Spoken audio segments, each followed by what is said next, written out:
എല്ലാവർക്കും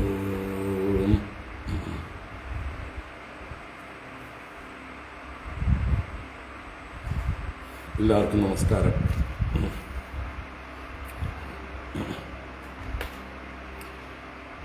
ശുക്ലാംബരധരം വിഷ്ണും ശശിവർണം ചതുർഭുജം പ്രസന്നവദനം ധ്യായേത് സർവവിഘ്നോപശാന്തയേ.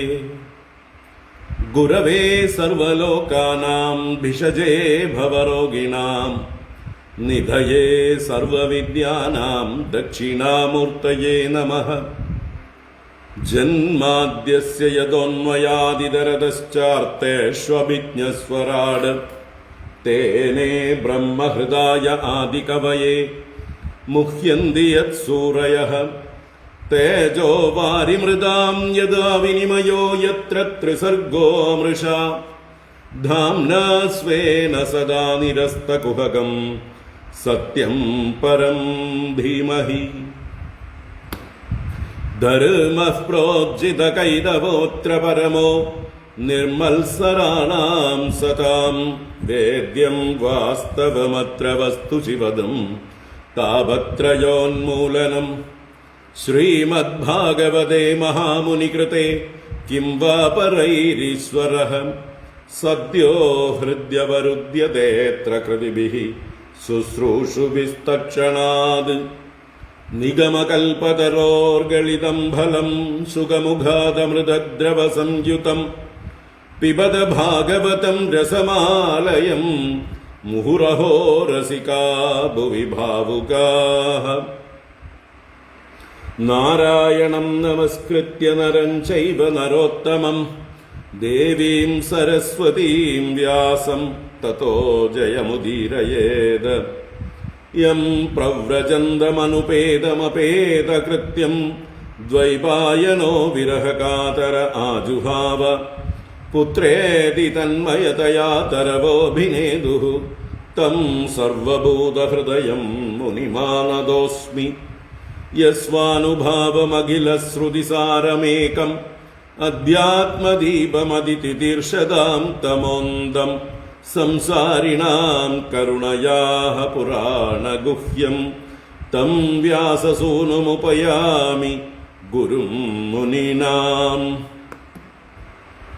മൂകം കരോതി വാചാലം പങ്കും ലംഘയത്തെ ഗിരിം യത്കൃപാതമഹം വന്ദേ പരമാനന്ദമാധവം.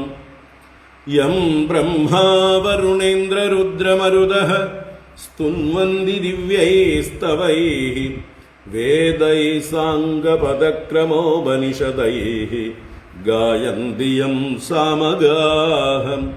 ധ്യാനാവസ്ഥിതതദ്ഗതേന മനസാ പശ്യന്തി യം യോഗിനോ യസ്യാന്തം അവിദുഃസുരാസുരഗണാഃ. ദേവായ തസ്മൈ നമഃ. കോമളം കൂജയൻ വേണും ശ്യാമളോയം കുമാരകഃ വേദവേദ്യം പരം ബ്രഹ്മ ഭാസതാം പുരതോ മമ. ഭൂതൈർമഹദ്ഭിർയയിമാ പുരോ വിഭുഃ നിർമായസേതേ യദമൂഷു പൂരുഷഃ ഭുങ്ക്തേ ഗുണാൻ ഷോഡശ ഷോഡശാത്മകഃ സോലങ്കൃഷീഷ്ട ഭഗവാൻ വജാംസി മേ. സച്ചിദാനന്ദരൂപായ വിശ്വോത്പത്യാദിഹേതവേ താപത്രയ വിനാശായ ശ്രീകൃഷ്ണായ വയം നുമഃ. കൃഷ്ണായ വാസുദേവായ ഹരയേ പരമാത്മനേ പ്രണതക്ലേശനാശായ ഗോവിന്ദായ നമോ നമഃ. കൃഷ്ണായ വാസുദേവായ ദേവകീനന്ദനായ ച നന്ദഗോപകുമാരായ ഗോവിന്ദായ നമോ നമഃ. നമഃ പങ്കജനാഭായ നമഃ പങ്കജമാലിനേ നമഃ പങ്കജനേത്രായ നമസ്തേ പങ്കജാംഗ്രയേ. പീതാംബരം കരവിരാജിതശംഖചക്രകൗമോദഗീ സരസിജം കരുണാസമുദ്രം രാധാസഹായമതിസുന്ദരമന്ദഹാസം വാതാലയേശമനിശം ഹൃദി ഭാവയാമി. വാതാലയേശമനിശം ഹൃദി ഭാവയാമി. ഓം നമോ ഭഗവതേ വാസുദേവായ. ഓം നമോ നാരായണായ. ശ്രീ ഗുരുവായൂരപ്പ ശരണം. ഓം നമഃ പരമഋഷിഭ്യോ നമഃ പരമഋഷിഭ്യഃ. ശ്രീ ഗുരുഭ്യോ നമഃ.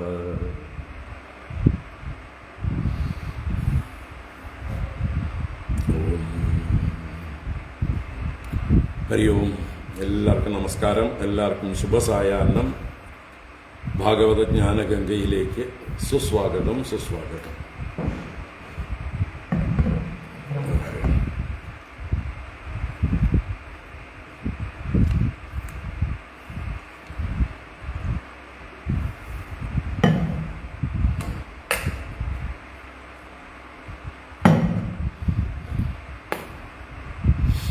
ഭാഗവത ജ്ഞാനഗംഗ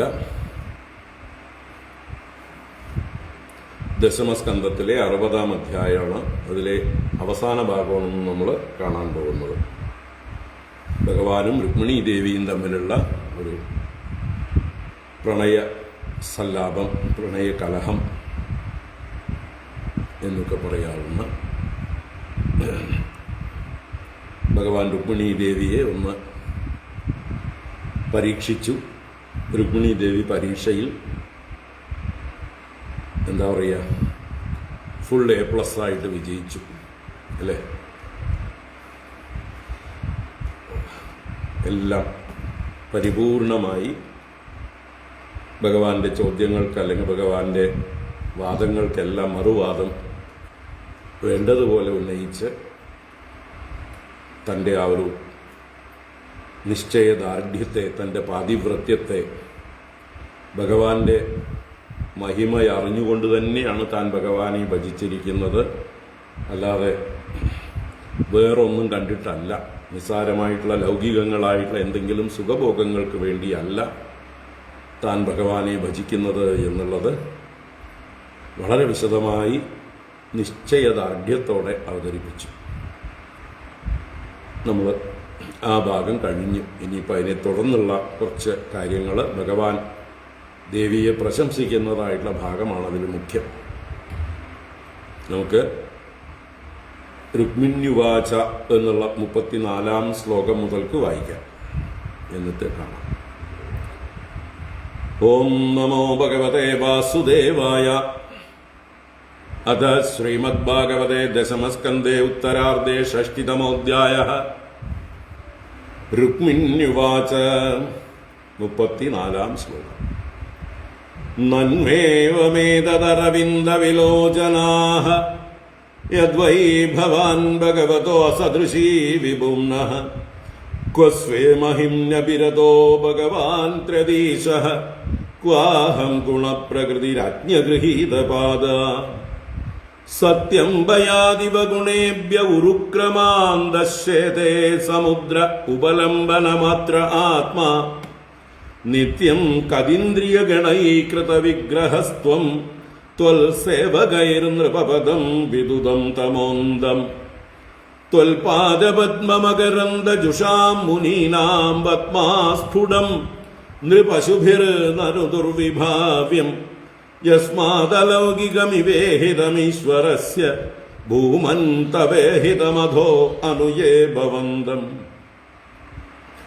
നിഷ്കിഞ്ചനോ നനു ഭവാൻ ന യതോസ്തി കിഞ്ചിത് യസ്മൈ ബലിം ബലിഭുജോ വിഹരന്ത്യജാദ്യാഃ ന ത്വാവിദന്ത്യസുതൃപോന്തകമാഡ്യതാന്താഃ പ്രേഷ്ഠോ ഭവാൻ ബലിഭുജാമപി തേപി തുഭ്യം ത്വം വൈ സമസ്തപുരുഷാർത്ഥമയഫലാത്മാ യദ്വാഞ്ഛയാ സുമതയോ വിസൃജന്തി കൃത്സ്നം തേഷാം വിഭോ സമുചിതോ ഭവതഃ സമാജഃ പുംസസ്ത്രിയാശ്ചരതയോ സുഖദുഃഖിനോർന്ന ത്വം ന്യസ്തദണ്ഡമുനിഭിർഗദിതാനുഭാവഃ ആത്മാത്മദശ്ച ജഗദാമിതി മേ വൃതോസി ഹിത്വാ ഭവദ്ഭ്രുവൗദീരിതകാലവേഗദുസ്താശിഷോബ്ജഭവനാകപതീൻ കുതോന്യേ ജാഡ്യം വജസ്തവ ഗദാഗ്രജയസ്തു ഭൂപാൻ വിദ്രാവ്യ ശാർംഗനിനദേന ജഹർത്ത മാം ത്വം സിംഹോ യഥാ സ്വബലിമീശ പശൂൻ സ്വഭാഗം തേഭ്യോ ഭയാത് യദുദതിം ശരണം പ്രപന്നഃ യദ്വാഞ്ചയാ നൃപശിഖാമണയൊംഗവൈന്യജായന്ത നാഹുഷഗയാദയ ഐകപത്യം രാജ്യം വിസൃജ്യ വിവിശുർവനമംബുജാക്ഷ സീദന്തി തേനു പദവീം തൈഹാ സ്ഥിതാ കിം കാന്യം ശ്രയേത തവ പാദസരോജഗന്ധമഗ്രായ സന്മുഖരിതം ജനതാപവർഗം ലക്ഷ്മ്യാലയം ത്വവിഗണയ്യ ഗുണാലയസ്യ മർത്യാ സദോരുഭയമർത്ഥവിവിക്തദൃഷ്ടിഃ തം ത്വാനുരൂപമഭജം ജഗദാമധീശം ആത്മാനമത്ര ച പരത്ര ച കാമപൂരം സ്യാന്മേ തവാംഗ്രിരണം ശ്രുതിഭിർഭ്രമന്ത്യാഃ യോ വൈ ഭജന്തമുപയാതി അനൃതാപവർഗഃ തസ്യാസ്യുരച്യുത നൃപാഭവതോപദിഷ്ടാഃ സ്ത്രീണാം ഗൃഹേഷു ഖരഗോസ്വബിടാലവൃത്യാഃ യത്കർണമൂലമരികർഷണനോപയായാത് യുഷ്മത്കഥാ മൃഡവിരിഞ്ച സഭാസു ഗീതാ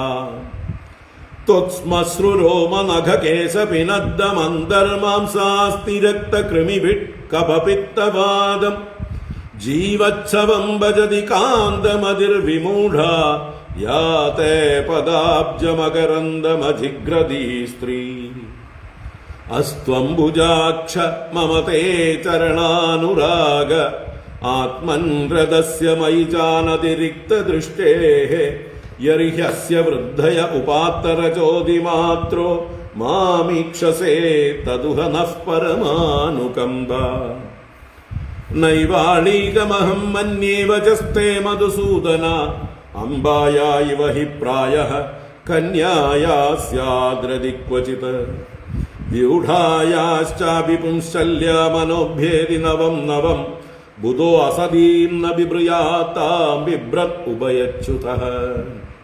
ശ്രീഭഗവാനുവാച സാദ്വേതത് ശ്രോതുകാമൈസ്ത്വം രാജപുത്രീ പ്രലംബിതാ മയോദിതം യദന്വാത്ഥ സർവം തത് സത്യമേവ ഹി യാൻ യാൻ കാമയസേ കാമാൻ മയ്യകാമായ കാമിനി സന്ദിഹ്യേകാന്തഭക്തായാഃ തവ കല്യാണി നിത്യദാ ഉപലബ്ധം പതിപ്രേമ പാതിവ്രത്യം ച തേനഘേ യദ്വാക്യൈശ്ചാല്യമാനായാഃ നധീർമയ്യപകർഷിതാ യേ മാം ഭജന്തി ദാമ്പത്യെ തപസാ വ്രതചര്യയാ കാമാത്മാനോപവർഗേശം മോഹിതാ മമ മായയാ മാം പ്രാപ്യ മാനിന്യപവർഗസമ്പദം വാഞ്ചന്തി യേ സമ്പദയേവ തത്പതിം തേ മന്ദഭാഗ്യാ നിരയേപി യേ നൃണാം മാത്രാത്മകത്വാ നിരയസ്സു സംഗമഃ ദിഷ്ട്യാ ഗൃഹേശ്വര്യസകൃന്മയി ത്വയാ കൃതാനുവൃത്തിർഭവമോചനീ ഖലൈഃ സുദുഷ്കരാസൗ സുതരാം ദുരാശിഷോ ഹ്യസുംബരായാ നികൃതിഞ്ജുഷസ്ത്രിയാഃ നത്വാദൃശീം പ്രണയിനീം ഗൃഹിണീം ഗൃഹേഷു പശ്യാമി മാനിനി യയാ സ്വവിവാഹകാലേ പ്രാപ്താൻ നൃപാൻ അവിഗണയ്യ രഹോഹരോ മേ പ്രസ്ഥാപിതോ ദ്വിജൗപാശ്രുതസത്കദസ്യ ഭ്രാതുർവിരൂപകരണം യുധി നിർജിതസ്യ പ്രോദ്വാഹപർവണി ച തദ്വദമക്ഷഗോഷ്ഠ്യാം ദുഃഖം സമുത്തമസഹോസ്മദയോഗഭീത്യാ നൈവാബ്രവീ കിമപി തേന വയം ചിതാസ്തേ ദൂതസ്ത്വയാത്മലഭനേഷു വിവിക്തമന്ത്രഃ പ്രസ്ഥാപിതോ മയി ചിരായതി ശൂന്യമേതത് മത്വാ ജിഹാസ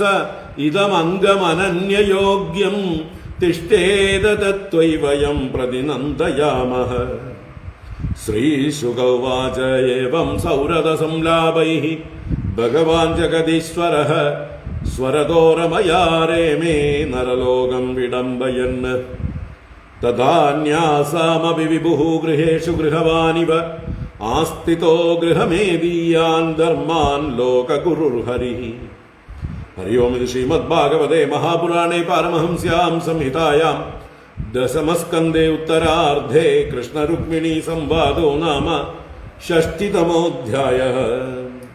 സർവത്ര ഗോവിന്ദ നാമ സങ്കീർത്തനം. ഗോവിന്ദ ഗോവിന്ദ. നാരായണാഖില ഗുരോ ഭഗവൻ നമസ്തേ. നാരായണാഖില ഗുരോ ഭഗവൻ നമസ്തേ. നാരായണാഖില ഗുരോ ഭഗവൻ നമസ്തേ. നാരായണ. ഹരി ഓം. എല്ലാവർക്കും ഒരിക്കൽ കൂടെ നമസ്കാരം. എല്ലാവർക്കും ശുഭസായാഹ്നം. ഭാഗവത ജ്ഞാനഗംഗയിലേക്ക് സുസ്വാഗതം. സുസ്വാഗതം.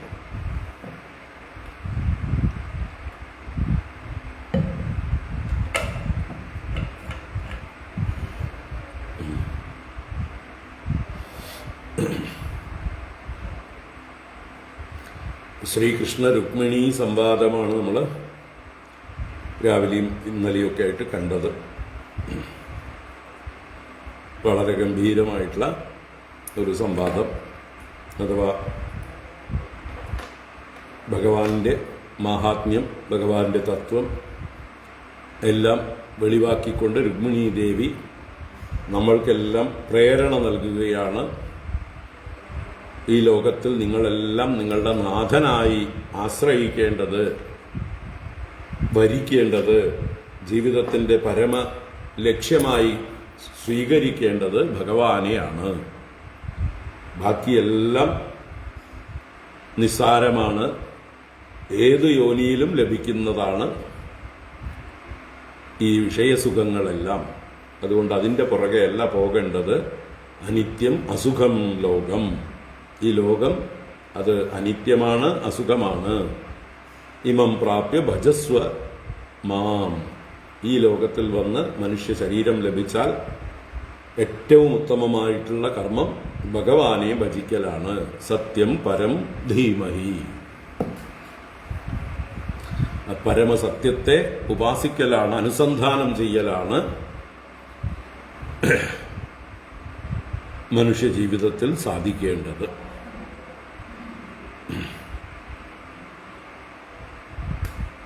അങ്ങനെ ആ പരമസത്യത്തെ എപ്പോഴും സ്മരിച്ചുകൊണ്ട് നമ്മുടെ വ്യാവഹാരിക ജീവിതം നയിച്ചാൽ അതുകൊണ്ട് നമുക്ക് ദുഃഖമുണ്ടാവില്ല, പാപമുണ്ടാവില്ല, ദുരിതങ്ങളുണ്ടാവില്ല, ജന്മങ്ങളും ഉണ്ടാവില്ല. ഉണ്ടെങ്കിൽ തന്നെ അത് ശ്രേഷ്ഠമായിട്ടുള്ള ഭക്തിയോടുകൂടിയതായിട്ടുള്ള ജന്മമായിരിക്കും. ഇതാണ് സാധിക്കേണ്ടത് എന്ന് ഉറപ്പിച്ച് നമുക്ക് തരികയാണ്. ഇന്ന് രാവിലെ കണ്ട ഭാഗം മാത്രം ഒന്ന് ഓടിച്ച് കാണാം. 43-ാം ശ്ലോകം മുതൽക്കാണ് രാവിലെ കണ്ടത്. അപ്പോൾ മറ്റേതെങ്കിലും രാജാക്കന്മാരെ, ക്ഷത്രിയന്മാരെ നീ ഭരിച്ചോളൂ. ഇഹലോകത്തിലും പരലോകത്തിലും നിന്റെ കാമങ്ങളെല്ലാം, നിന്റെ ആശിസ്സുകളെല്ലാം അവർ സാധിച്ചു തരും. എന്നെ ആശ്രയിച്ചാൽ ക്ലേശം മാത്രമേ ഉണ്ടാവുള്ളൂ എന്നൊക്കെ പറഞ്ഞതിന് മറുപടിയായിട്ടാണ് ജഗത്തിൻ്റെ അതീശനായ ആത്മാവ് തന്നെയായിരിക്കുന്ന ഇഹലോകത്തിലും പരലോകത്തിലുമുള്ള കാമങ്ങളെ പൂർത്തീകരിച്ചു തരുന്നവനായ അനുരൂപനായ അങ്ങയെ തന്നെയാണ് ഞാൻ ഭജിച്ചിരിക്കുന്നത്. എനിക്ക് തെറ്റൊന്നും പറ്റിയിട്ടില്ല. ഞാൻ ഭജിക്കേണ്ട ആളെ തന്നെയാണ് ഭജിക്കേണ്ടത്. എനിക്ക് വേണ്ടത് തന്നെയാണ് കിട്ടിയിരിക്കുന്നത്. എനിക്ക് ഒരു റിഗ്രറ്റുമില്ല ഈ വിഷയത്തിൽ.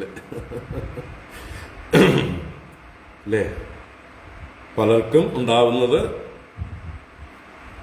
വളരെ കൊതിച്ച് ആശിച്ച് ആരെങ്കിലുമൊക്കെ വിവാഹം കഴിക്കുന്നു. അത് കഴിഞ്ഞ് കുറച്ച് കഴിയുമ്പോഴാണ് ഓരോന്നായിട്ട് വിഷമങ്ങൾ തുടങ്ങുന്നത്. അപ്പോഴാണ് ഇടയ്ക്കിടയ്ക്ക് ഇങ്ങനെ ദീർഘശ്വാസം വിട്ടുകൊണ്ട് പറയുന്നത്, വേണ്ടിയിരുന്നില്ല, വേണ്ടിയിരുന്നില്ല. അന്നേ അച്ഛനും അമ്മയും ബന്ധുക്കളും സുഹൃത്തുക്കളും എല്ലാവരും പറഞ്ഞതാ വേണ്ട വേണ്ട വേണ്ട എന്ന്. പക്ഷെ അന്ന് കേട്ടില്ല. അന്ന് ഞാൻ അന്ധയും ബധിരയുമായിരുന്നു, അല്ലേ? ഇവരുടെയൊന്നും വാക്ക് കേൾക്കാനുള്ള ചെവിയോ സത്യം കാണാനുള്ള കണ്ണോ നഷ്ടപ്പെട്ട ഒരവസ്ഥയായിരുന്നു. അങ്ങനെ ഞാൻ തിരഞ്ഞെടുത്തതാണ്. പക്ഷേ എനിക്ക് തെറ്റ് പറ്റിപ്പോയി. ഞാൻ ഉദ്ദേശിച്ച കാര്യങ്ങളൊന്നുമല്ല ഇയാളുടെ കൈവശം ഉള്ളത് എന്ന് ആണിന് പെണ്ണിനോടും പെണ്ണിന് ആണിനോടും ഇഷ്ടം പോലെ തോന്നുന്ന സന്ദർഭങ്ങളാണ് ഇന്ന് നമ്മൾ ഈ ലോകത്ത് ദമ്പതികൾക്കിടയിൽ കണ്ടുകൊണ്ടിരിക്കുന്നത്. എന്നാൽ ഇവിടെ ഭഗവാനെ വിവാഹം കഴിച്ച ആർക്കും തന്നെ ഒരിക്കലും അല്പം പോലും ഒരു റിഗ്രറ്റ്, എന്തെങ്കിലും ഒരു കുറ്റബോധമോ ഏതെങ്കിലും ഒരു കുറവോ എന്തെങ്കിലും ഒരു കംപ്ലൈൻറ്റോ പശ്ചാത്താപമോ ഒന്നും തോന്നിയിട്ടില്ല. അങ്ങനെ തോന്നാനുള്ള ഒരിടയും ഭഗവാൻ വച്ചിട്ടില്ല. അഥവാ ആനന്ദ സ്വരൂപനായിട്ടുള്ള ഭഗവാനുമായി ചേർന്നു കഴിഞ്ഞാൽ ആനന്ദമല്ലാതെ, പൂർണ്ണനായ ഭഗവാനുമായി ചേർന്നു കഴിഞ്ഞാൽ പൂർണ്ണതയല്ലാതെ പിന്നെന്താ ലഭിക്കുക?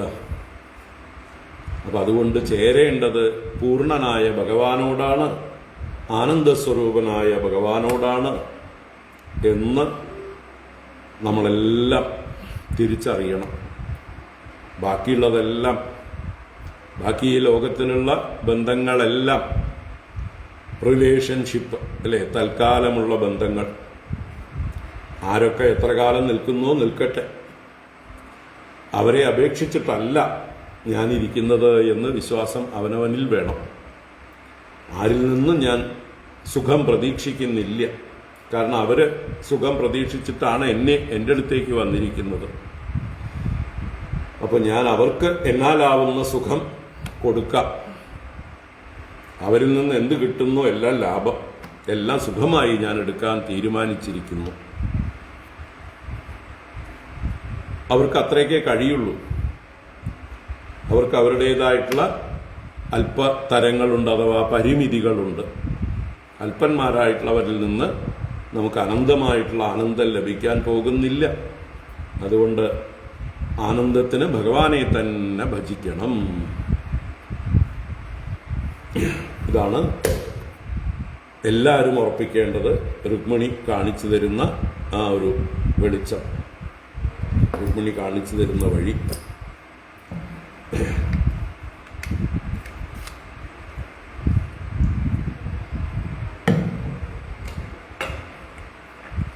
എനിക്ക് സംസാരത്തിൽ ഭ്രമിച്ചുകൊണ്ടിരിക്കുന്ന എനിക്ക് അങ്ങയുടെ പാദങ്ങൾ ശരണമായി ഭവിക്കണം ജന്മജന്മാന്തരങ്ങളിലും. കാരണം ഭജിക്കുന്നവരെ തിരിച്ച് അനുഭജിക്കുന്ന ആളാണ് അങ്ങ്. മറ്റുള്ളവരൊന്നും അങ്ങനെയുള്ളവരല്ല. ഇനി അന്ന് പറഞ്ഞില്ലേ, വലിയ കേമന്മാരായിട്ടുള്ള രാജാക്കന്മാരെ നിനക്ക് ഭരിക്കാമെന്ന്. എനിക്ക് വേണ്ട. വേണമെങ്കിൽ അങ്ങയുടെ കഥ ആരുടെ ചെവിയിലാണോ പ്രവേശിച്ചിട്ടില്ലാത്തത്, ഏതൊരു അങ്ങയുടെ മഹാത്മ്യമേറിയ കഥകളാണോ ബ്രഹ്മാവിൻ്റെയും മഹാദേവന്റെയും എല്ലാം സഭകളിൽ ഗാനം ചെയ്യപ്പെടുന്നത്, ആ കഥ ഇന്ന് വരെയും ആരുടെ ചെവിയിലേക്ക് പ്രവേശിച്ചിട്ടില്ലയോ, അങ്ങനെയുള്ള സ്ത്രീകൾ അങ്ങ് പറയുന്ന ആളുകളെ, ശിശുപാലാദികളെ വിവാഹം കഴിച്ചോട്ടെ, സ്വന്തമാക്കിക്കോട്ടെ. ആ പുരുഷന്മാരൊക്കെ എങ്ങനെയുള്ളവരാണ്? സ്ത്രീകളുടെ കയ്യിൽ വെറും കളിപ്പാട്ടങ്ങൾ മാത്രമാണ്. കഴുതകളെപ്പോലെയും കാളകളെപ്പോലെയും നായിനെപ്പോലെയും പൂച്ചയെപ്പോലെയും ഭൃത്യന്മാരെ പോലെയും പെരുമാറുന്ന അടിമകൾ മാത്രമാണ്. സ്ത്രീ ലംബടന്മാർ മാത്രമാണ്. അങ്ങനെയുള്ളവരെയൊന്നും എനിക്ക് വേണ്ട. ഇനി മൂഢകളായിരിക്കുന്ന സ്ത്രീകളാണ് ശരീരത്തെ അതിൻ്റെ സൗഷ്ഠവവും സൗന്ദര്യവുമൊക്കെ ഭ്രമിച്ച് കാന്തമതിയായി ജീവച്ഛവങ്ങളെ ഭജിക്കുന്നത്. വാസ്തവത്തിൽ എന്താണ് ഓരോരുത്തരുടെയും ശരീരം?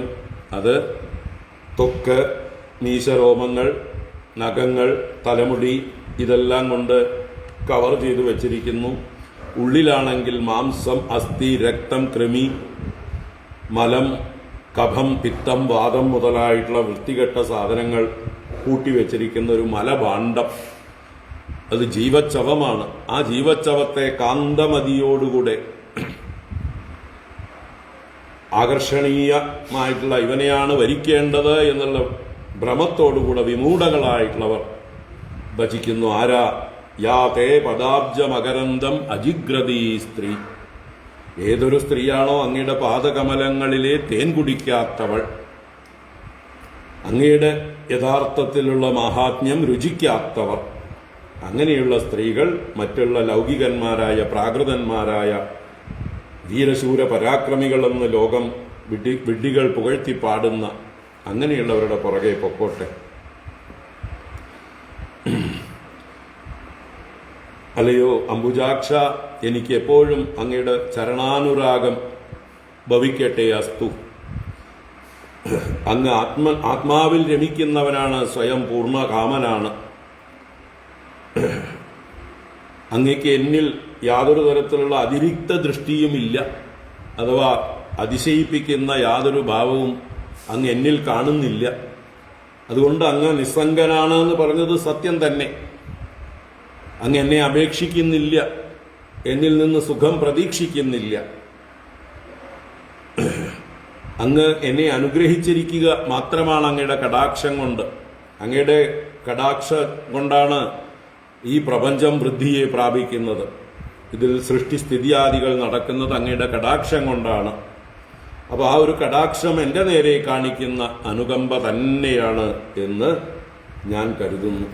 ഞാൻ പ്രകൃതി സ്വരൂപിണിയാണല്ലോ. പ്രകൃതി സ്വരൂപിണിയായ എനിക്ക് അങ്ങയിൽ നിന്ന് കിട്ടുന്ന അനുഗ്രഹമാണ് അങ്ങയുടെ ആ കടാക്ഷം. ഇനി അങ്ങ് പറഞ്ഞ വാക്കുകൾ ഞാൻ വ്യാജം, കപടം എന്നൊന്നും കരുതുന്നില്ല. അങ്ങ് എന്നെ ശരിക്കും വേണമെങ്കിൽ സ്വതന്ത്രരാക്കാൻ വേണ്ടി പറഞ്ഞത് തന്നെയാണ്. വേണമെങ്കിൽ പൊക്കോളൂ, എന്നിൽ നിന്ന് നിനക്ക് യാതൊരു സന്തോഷവും ഇല്ലെങ്കിൽ, തൃപ്തിയില്ലെങ്കിൽ, എന്നെക്കുറിച്ച് ഏതെങ്കിലും കുറ്റവും കുറവുകളും കാണുന്നുണ്ടെങ്കിൽ, എന്നെ സ്വീകരിച്ചത് തെറ്റായിപ്പോയി എന്ന തോന്നൽ നിനക്കുണ്ടെങ്കിൽ, ഇപ്പോഴും നീ സ്വതന്ത്രയാണ്, നിനക്ക് ഇഷ്ടമുള്ള ഏതെങ്കിലും ക്ഷത്രിയന്റെ കൂടെ പോകാം എന്ന് അങ്ങ് പറഞ്ഞത് അങ്ങയുടെ വിശാല മനസ്കതയാണ്. അങ്ങ് പറഞ്ഞതിൽ അത് കളവൊന്നുമല്ല. പക്ഷെ ഓരോരുത്തർക്കും ഓരോന്നാണല്ലോ രുചി. അമ്പയെ പോലെ, അമ്പ ശ്യാലനെ തന്നെ ഭരിച്ചതുപോലെ എനിക്ക് ശ്യാലനെ മതി, എനിക്ക് വിചിത്രവീര്യനെ വേണ്ട എന്ന് വ്യക്തമായി പറഞ്ഞില്ലേ? അംബികയും അംബാലികയും അങ്ങനെ ആയിരുന്നില്ലല്ലോ. അപ്പൊ അതുപോലെ ഓരോരുത്തർക്കും ഓരോന്നാണ് അഭിരുചി. എന്റെ അഭിരുചിക്കനുസരിച്ച ആളെയാണ് ഞാൻ തെരഞ്ഞെടുത്തിരിക്കുന്നത്. ഇനി ഇതിന് മാറ്റമില്ല, ഇനി മാറാൻ ഞാൻ തീരുമാനിച്ചിട്ടില്ല. അതുകൊണ്ട് എനിക്ക് അങ്ങ് തന്നെ മതി. ഇനി വേറൊരാളെ ഞാൻ സ്വീകരിക്കാൻ പോകുന്നില്ല. അങ്ങനെ ഈ ആളുകളെ മാറ്റിക്കൊണ്ടിരിക്കുന്നവർ വിവാഹിതരായിട്ടും പുംശലികളെ പോലെ നവം നവം അഭ്യേദി, മനസ്സ് പുതിയ പുതിയ ആളുകളെ പ്രാപിക്കുന്നത് അവർ പുംശലികളാണ്. അങ്ങനെയുള്ള പുംശലികളെ, അസതികളെ ബുധഃ ന ബിഭ്രിയാത്, വിവേകികളായിട്ടുള്ള ആളുകൾ അവരെ സ്വീകരിക്കരുത്, അവരെ ഭരിക്കരുത്, അവരെ ഭാര്യമാരാക്കരുത്. അവളെ ഭരിച്ചാൽ താം ബിഭ്രത് ഉപയച്യുതഃ, അവന് ഇഹലോകവും പരലോകവും എല്ലാം നഷ്ടപ്പെടുന്നു, അവന്റെ എല്ലാ സൗഖ്യവും നഷ്ടപ്പെടുന്നു, അവൻ നശിച്ചു പോകുന്നു. അതുകൊണ്ട് പുംശലികളായിട്ടുള്ള സ്ത്രീകളുടെ പുറകെ, വ്യഭിചാര മനസ്സുള്ളതായിട്ടുള്ള ഒന്നിലും തൃപ്തി കാണാത്ത സ്ത്രീകളുടെ പുറകെ ബുദ്ധിമാന്മാരായിട്ടുള്ളവർ പോകാതിരിക്കുക. ബുദ്ധിമാന്മാർ പോകാറില്ല. മൂഢജനങ്ങളാണ് പലതും കണ്ട് ഭ്രമിച്ചു പോകുന്നത്. ഇങ്ങനെ ദേവി വളരെ മനോഹരമായിട്ട് ഭഗവാന്റെ എല്ലാ വാദങ്ങൾക്കും മറുപടി കൊടുത്തു. തിരിച്ച് നല്ല കണക്കിൽ ചുട്ട മറുപടി കൊടുത്തു. ഇത് കേട്ട ഭഗവാൻ അത്യന്തം സന്തോഷിച്ച് ദേവിയെ പ്രശംസിക്കുന്നതായിട്ടുള്ള വചനങ്ങളാണ് അടുത്ത ഏതാനും ശ്ലോകങ്ങൾ.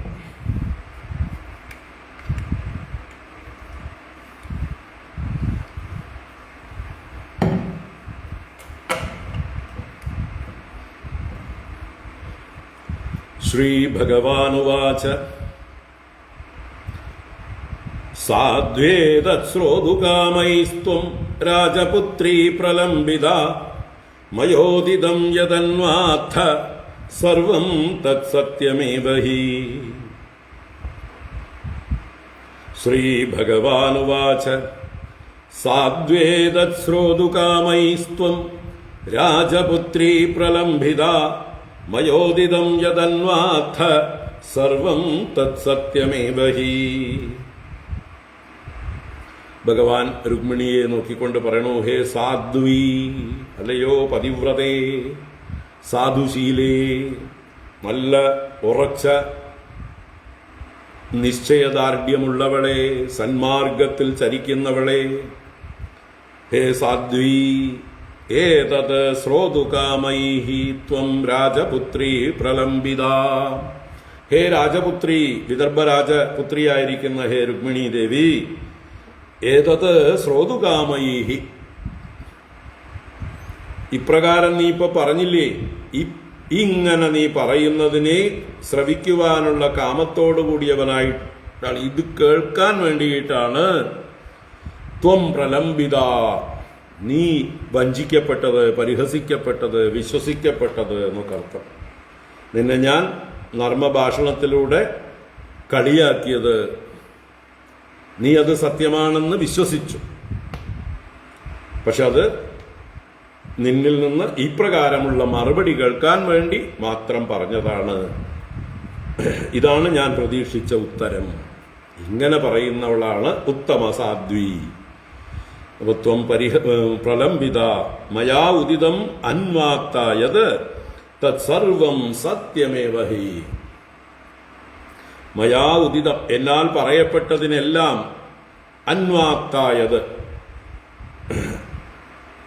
അന്വാത്ത എന്ന് പറഞ്ഞാൽ അനുവദിച്ചു,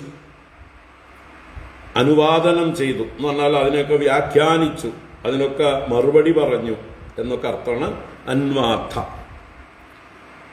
ഒന്നും വിടാതെ അതിനൊക്കെ ശരിയായ വ്യാഖ്യാനം തന്നു നീ. അപ്പോ അനുവാദം ചെയ്തു എന്നുള്ളത് തത്സർവം സത്യമേവ ഹി, അതെല്ലാം സത്യം തന്നെയാണ്, നീ പറഞ്ഞതെല്ലാം സത്യം തന്നെയാണ്. ഈ ഒരു മറുപടിയാണ് ഞാൻ ഗൂഢമായി എൻ്റെ പരിഹാസോക്തികളിൽ നിറച്ചു വച്ചിരുന്നത്. ഇത് നീ കണ്ടുപിടിക്കുന്നുണ്ടോ? ഇത് തന്നെയാണോ നീ മറുപടി പറയുന്നത് എന്ന് തന്നെയാണ് ഞാൻ ചിന്തിച്ചിരുന്നത്. നീ ആയതുകൊണ്ട് ഇത്രയും ഭംഗിയായി വ്യക്തമായി എൻ്റെ അങ്ങോട്ട് പറഞ്ഞതിനൊക്കെ അനുവാദം ചെയ്തു. അന്വാത്ത സാധ്വേതശ്രോതുകം കാമൈസ്ത്വം രാജപുത്രീ പ്രലംബിത മയോദിതം യദന്വാത്ഥ സർവം തത് സത്യമേവ ഹി. ആത്ത എന്ന് പറഞ്ഞാൽ പറഞ്ഞു എന്നാണ്. അന്വാത്ത മറുപടി പറഞ്ഞു, എല്ലാറ്റിനും അനുവാദം ചെയ്തു. ഞാൻ വധിച്ചതിനെല്ലാം തിരിച്ചു വധിച്ചു, അതാണ് അന്വാത്ത. വധ് ധാതുവിന്റെ ഒരു രൂപാന്തരമാണ് ആത്ത, പറഞ്ഞു. ത്വം ആത്ത, നീ പറഞ്ഞു എന്നാണ് ആത്ത എന്നുള്ള ശബ്ദം. ഗീതയിലൊക്കെ ഉപയോഗിക്കുന്നുണ്ട്. അർജുനൻ ഭഗവാനോട് ചോദിക്കുന്നുണ്ട്, യഥാർത്ഥ ത്വം എന്നൊക്കെ വരുന്ന ശ്ലോകങ്ങളുണ്ട്. അപ്പോ നീ പറഞ്ഞതെല്ലാം സത്യമാകുന്നു. യാൻ യാൻ കാമയസേ കാമാൻ മയി അകാമായ കാമിനി ഭാമിനി സന്ദിഹ്യേകാന്തഭക്തായാഃ തവ കല്യാണി നിത്യദാ. യാൻ യാൻ കാമയസേ കാമാൻ മയി അകാമായ ഭാമിനി സന്ദിഹ്യേകാന്തഭക്തായാഃ തവ കല്യാണി നിത്യദാ.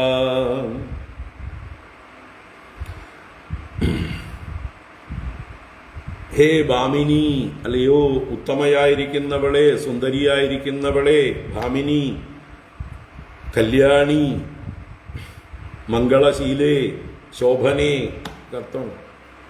ഭാമിനി, കല്യാണി രണ്ട് സംബോധനയാണ്. അകാമായ മയി,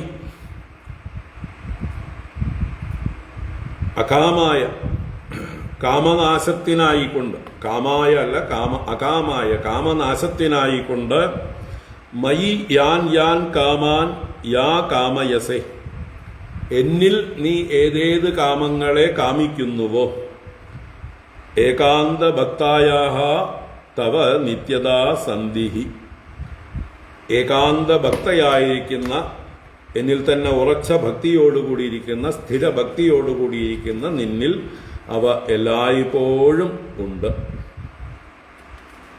അപ്പോ നീ എന്നെ ഭജിക്കുന്നത് പ്രത്യേകിച്ച് കാമം വർദ്ധിച്ചു വരാൻ വേണ്ടിയല്ല, ഏതെങ്കിലും കാമങ്ങൾ സാധിക്കാൻ വേണ്ടിയല്ല. അകാമായ കാമനാശത്തിനായിക്കൊണ്ടാണ് നീ എന്നെ ഭജിക്കുന്നത്. കാമനാശം മോക്ഷത്തിന്റെ മാർഗമാണ്. കാമങ്ങൾ പൂർണ്ണമായും ഹൃദയത്തിൽ നിന്ന് പോകുമ്പോഴേ അവൻ സ്വതന്ത്രനാകുന്നുള്ളൂ. അപ്പോൾ കാമനാശത്തിനായിക്കൊണ്ട് എന്നിൽ ഏതെല്ലാം കാമങ്ങളെ നീ ആഗ്രഹിക്കുന്നുവോ അത് എപ്പോഴും സ്ഥിരഭക്തിയുള്ളവളായ നിന്നിൽ ഉണ്ട് എന്ന് പറഞ്ഞാൽ അന്യ വിഷയങ്ങളിൽ നിനക്ക് യാതൊരു ആശയുമില്ല. അതിനുള്ള ആ ആശകളെല്ലാം നശിക്കാനായിക്കൊണ്ട് നീ എന്നിലാണ് ആ അനുരാഗവും പാദഭക്തിയും വച്ചിരിക്കുന്നത്, ഉറപ്പിച്ചിരിക്കുന്നത്. അപ്പൊ ഇനിയിപ്പോ ഞാൻ നിനക്ക് പ്രത്യേകിച്ച് ഒന്നും തരാനില്ല എന്നർത്ഥം. നീ ഓൾറെഡി പൂർണ്ണയാണ്. എന്തുകൊണ്ട്? ദൃഢമായ ഭക്തി എന്നിലുള്ളത് കൊണ്ട്. ആ ഭക്തി തന്നെയാണ് എല്ലാം സാധിക്കാനുള്ള മാർഗം, എന്നെ തന്നെ കിട്ടാനുള്ള മാർഗം, എല്ലാ കാമങ്ങളും തീരാനുള്ള മാർഗം. അപ്പൊ എല്ലാറ്റിനും ഉത്തമമായിട്ടുള്ള ഭക്തി നിന്നിലുള്ളത് കൊണ്ട്, നിന്നിൽ ഇപ്പൊ തന്നെ ഉള്ളത് കൊണ്ട് ഞാനായിട്ട് ഇനി ഒന്നും തരേണ്ടതില്ല എന്ന് വ്യംഗ്യാർത്ഥം ആണ്. നിത്യതാസന്ധി എല്ലായ്പ്പോഴും ഉണ്ട്. ഇനിയിപ്പോൾ ഞാൻ എന്ത് തരാനാ, നിറഞ്ഞിരിക്കുന്നിടത്തേക്ക് ഞാൻ എന്ത് തരാനാ എന്ന് താല്പര്യം. യാൻ യാൻ കാമയസേ കാമാൻ മയ്യകാമായ ഭാമിനി സന്ധിഹ്യേകാന്തഭക്തായാഹ തവ കല്യാണി നിത്യതാ. അപ്പോൾ നീ എന്നിൽ നിന്ന് ഒന്നും ആഗ്രഹിക്കുന്നില്ല, എന്നോടുള്ള ഭക്തിയാണ് നീ കാമിക്കുന്നത്. ആ ഭക്തി ഇപ്പൊ തന്നെ നിന്നിൽ വേണ്ടുവോളം ഉണ്ട്. ഉപലബ്ധം പതിപ്രേമ പാതിവ്രത്യം ച തേനഘേ യദ്വാക്യൈ ശാല്യമാനായാഹ നധീർമയി അപകർഷിതാ. ഉപലബ്ധം പതിപ്രേമ പാതിവ്രത്യം ച തേനഘേ യദ്വാക്യൈ ശാല്യമാനായാഹ നധീർമയി അപകർഷിതാ. ഹേ അനഘേ, ഹേ നിഷ്കളങ്കേ, പാപരഹിതേ, യാതൊരു ദോഷവുമില്ലാത്തവളെ, പതിപ്രേമ പാതിവ്രത്യം ച തേ ഉപലബ്ധം. പതിപ്രേമ ഭർത്താവിനോടുള്ള സ്നേഹം, പ്രേമം, പാതിവ്രത്യം ഒരു ഭർത്താവിൽ തന്നെ ഉറച്ചിരിക്കുന്ന മനസ്സ്, ഇത് തേ ഉപലബ്ധം നിനക്ക് ഉപലഭിച്ചിരിക്കുന്നു, നിനക്ക് സിദ്ധമായിരിക്കുന്നു. യത് അതുകൊണ്ട് വാക്യൈഹി ചാല്യമാനായാഹ തേ ധീഹി മയി ന അപകർഷിത. ഞാൻ എൻ്റെ വാക്യങ്ങളെ കൊണ്ട്, വാക്യൈഹി ചാല്യമാനായാഹ തേ, നിന്നെ ഇളക്കാനായിട്ടൊക്കെ ഞാൻ നോക്കി, നിന്നെ ചലിപ്പിക്കാനായിക്കൊണ്ട്, നിനക്ക് വല്ല രണ്ട് മനസ്സുണ്ടെങ്കിൽ, എന്തെങ്കിലും കൺഫ്യൂഷനോ സംശയങ്ങളോ ഒക്കെ ഉണ്ടെങ്കിൽ, അത് വേണോ ഇത് വേണോ എന്നുള്ളതായിട്ടുള്ള ഏതെങ്കിലും ചിന്ത നിന്റെ ഉള്ളിലുണ്ടെങ്കിൽ, ഈ കൃഷ്ണനെ ഭജിച്ചത്, കൃഷ്ണനെ ഭർത്താവായി സ്വീകരിച്ചത് തെറ്റായിപ്പോയി, ശിശുപാലനെ തന്നെ വരിക്കായിരുന്നു എന്നുള്ള വല്ല ചിന്തയും ഉള്ളിലുണ്ടായിരുന്നുവെങ്കിൽ, ഞാൻ നിന്നെ ഇളക്കിയതായിട്ടുള്ള സമയത്ത്, നിന്നെ പരിഹസിച്ചതായിട്ടുള്ള സമയത്ത് നിന്റെ മനസ്സൊന്ന് ചഞ്ചലമായി ഭവിക്കും. എന്നാൽ ഞാൻ എത്ര തന്നെ ക്രൂരങ്ങളായ വാക്കുകളെ കൊണ്ട്, അല്ലെ, എത്ര വേദനിപ്പിക്കുന്ന വാക്കുകളെ കൊണ്ടും നിന്നെ ചലിപ്പിക്കാൻ ശ്രമിച്ചിട്ടും നിന്റെ ബുദ്ധി തേ ദീഹി മയി ന അപകർഷിത, നിന്റെ ബുദ്ധി എന്നിൽ നിന്ന് അപകർഷത്തെ പ്രാപിച്ചില്ല. ഉത്കർഷത്തിന്റെ ഓപ്പോസിറ്റാണ് അപകർഷം. ഉത്കർഷം ഉയർന്ന് വർദ്ധിക്കുക, അപകർഷിക്കുക എന്ന് പറഞ്ഞാൽ താഴേക്ക് പതിക്കുക, നശിച്ചു പോവുക എന്നൊക്കർത്ഥം. അപ്പൊ എന്നിലുള്ള നിന്റെ സ്നേഹഭാവം, നിന്റെ ബുദ്ധി, എന്നിലുള്ള നിശ്ചയം, അതിന് യാതൊരു വീഴ്ചയും സംഭവിച്ചില്ല. എന്നോടുള്ള സ്നേഹത്തിന് അല്പം പോലും ച്യുതിയുണ്ടായില്ല. അപ്പൊ അത് എന്തുകൊണ്ട്? മുമ്പേ തന്നെ നിനക്ക് പാതിവ്രത്യവും പതിപ്രേമവും നല്ലതുപോലെ ഉള്ളതുകൊണ്ട് ആർക്കും ഇളക്കാൻ സാധിക്കില്ല നിനക്ക് എന്നോടുള്ള പ്രേമം. ഞാൻ തന്നെ ഇത്രയൊക്കെ നിന്നോട് പറഞ്ഞിട്ടും നിനക്കൊരു ചലനവും ഉണ്ടായില്ലല്ലോ, ഒരു കുറവും ഉണ്ടായില്ലല്ലോ. സമ്മതിച്ചു നിന്റെ ആ പാതിവ്രത്യം തന്നെയാണ് അതിന് കാരണം. ഭർത്താവിലുള്ള പരിപൂർണമായ വിശ്വാസവും സമർപ്പണവുമാണ് അതിന് കാരണം. മറ്റത് ഇന്നത്തെ സ്ത്രീകളും പെൺകുട്ടികളും ഒക്കെ എന്തെങ്കിലും ഒന്ന് കിട്ടാനിരിക്കുക, ഭർത്താവിനെ സംശയിക്കാനും കുറ്റപ്പെടുത്താനും ചീത്ത വിളിക്കാനും ഉപേക്ഷിക്കാനും എന്തെങ്കിലുമൊക്കെ ഒരു സന്ദർഭം കാരണം കിട്ടിയാൽ തെറ്റിദ്ധാരണ കൊണ്ട് അതൊരു വലിയ സംഭവമാക്കി മാറ്റും. നിസ്സാരമായിട്ടുള്ള കാര്യങ്ങളെ, തമാശ പറഞ്ഞതിനെയൊക്കെ ചിലപ്പോൾ വളരെ സീരിയസ് ആയിട്ട് എടുത്തിട്ട് അത് തന്നെ കുടുംബകലഹം ആയി, അത് തന്നെ പിരിയാനുള്ള കാരണം വരെ ആവും. പരസ്പരം നിന്ദിക്കുകയും ഹിംസിക്കുകയും ഒക്കെ ചെയ്യാം. ഇതൊന്നും ഉണ്ടായില്ല. അല്പം പോലും നിനക്ക് എന്നോടുള്ള സ്നേഹത്തിന് കുറവുണ്ടായില്ല. അതാണ് ഭഗവാൻ പറയുന്നത്. ഉപലബ്ധം പതിപ്രേമ പാതിവ്രത്യം ച തേ അനഘേ യദ്വാക്യൈശ്ചാല്യമാനായാഃ നധീർമയ്യപകർഷിതാ യേ മാം ഭജന്തി ദാമ്പത്യേ തപസാ വ്രതചര്യയാ കാമാത്മാനോപവർഗേശം മോഹിതാ മമ മായയാ യേ മാം ഭജന്തി ദാമ്പത്യേ തപസാ വ്രതചര്യയാ കാമാത്മാനോപവർഗേശം മോഹിതാ മമ മായയാ. ഇനി ചിലർ എന്നെ ഭജിക്കുന്നുണ്ട്. എന്തിനു വേണ്ടി?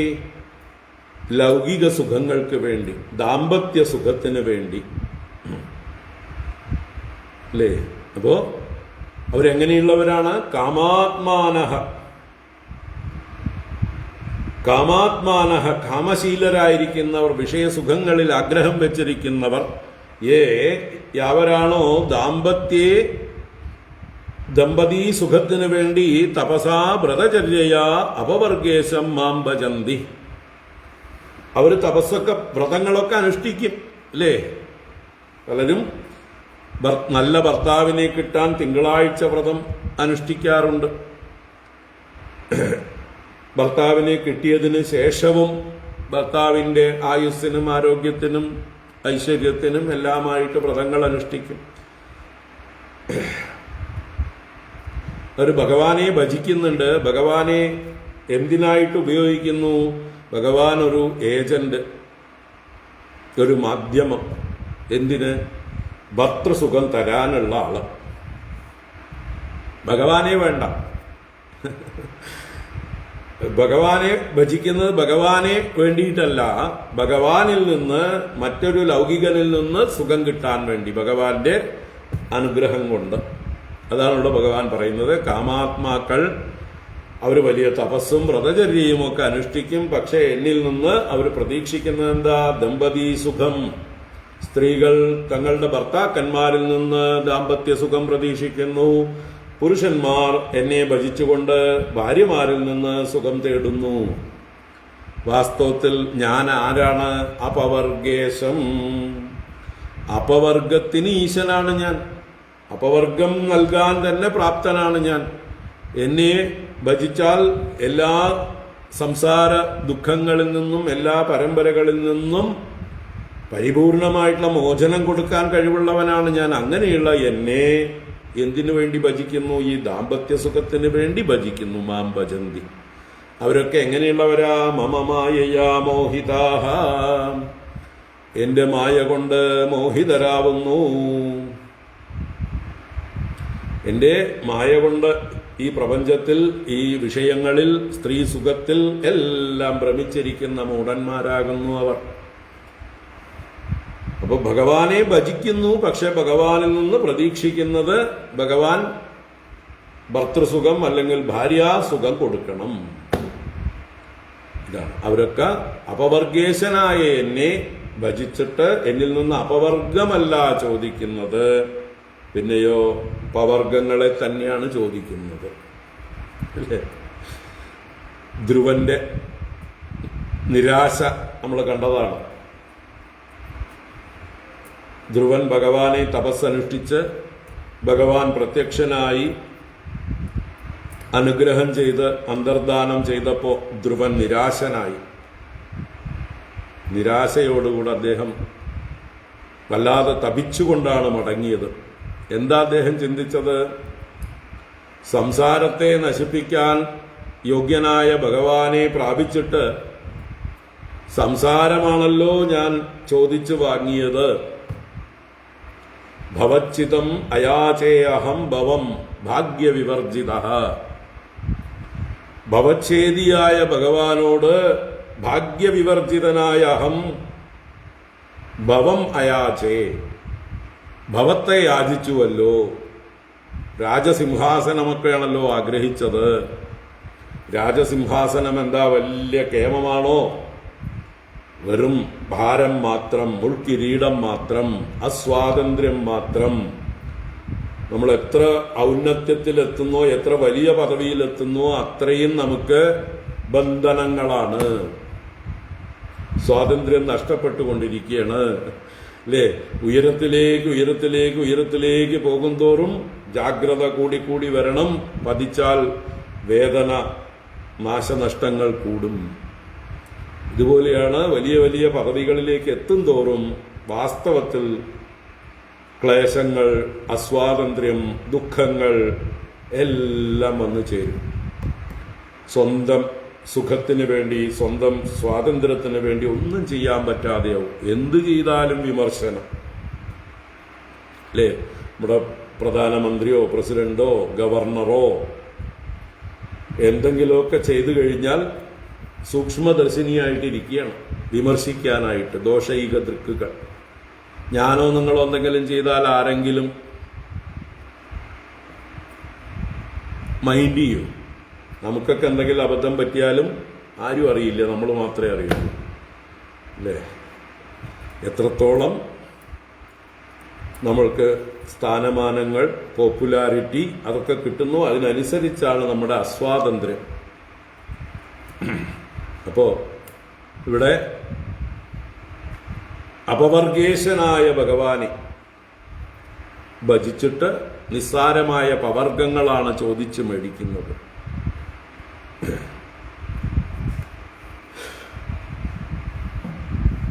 കുബ്ജയുടെ കഥയിൽ കുബ്ജയ്ക്ക് യാതൊരു നിരാശയില്ല. അതില് കുബ്ജയ്ക്ക് നല്ല ബോധ്യമുണ്ട് താൻ ചെയ്തതാണ് ശരിയെന്ന്. ഞാൻ ഉദാഹരണം പറഞ്ഞത് ധ്രുവനെയാണ്. ധ്രുവനാണ് ആ ഒരു വിഷമം ബാധിച്ചത്. ഭഗവാനെ കിട്ടിയിട്ട് ഭഗവാന്റെ അടുത്ത് നിന്ന് താൻ ചോദിച്ചു മേടിക്കേണ്ടതല്ല ചോദിച്ചത്, വലിയ സംസാര ദുഃഖങ്ങളെയാണ് ചോദിച്ചു മേടിച്ചത് എന്നുള്ള വിഷമം.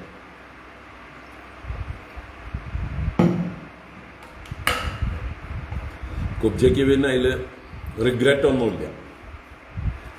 കുബ്ജയുടെ സംസ്കാരത്തിനനുസരിച്ച് കുബ്ജ ഭഗവാനെ ഏത് രീതിയിൽ ആഗ്രഹിച്ചുവോ ആ രീതിയിൽ ഭഗവാൻ അനുഗ്രഹിച്ചു. കുബ്ജയ്ക്ക് യാതൊരു കംപ്ലൈന്റും ഇല്ല. യേ മാം ഭജന്തി ദാമ്പത്യേ തപസാ വ്രതചര്യയാ കാമാത്മാനോപവർഗേശം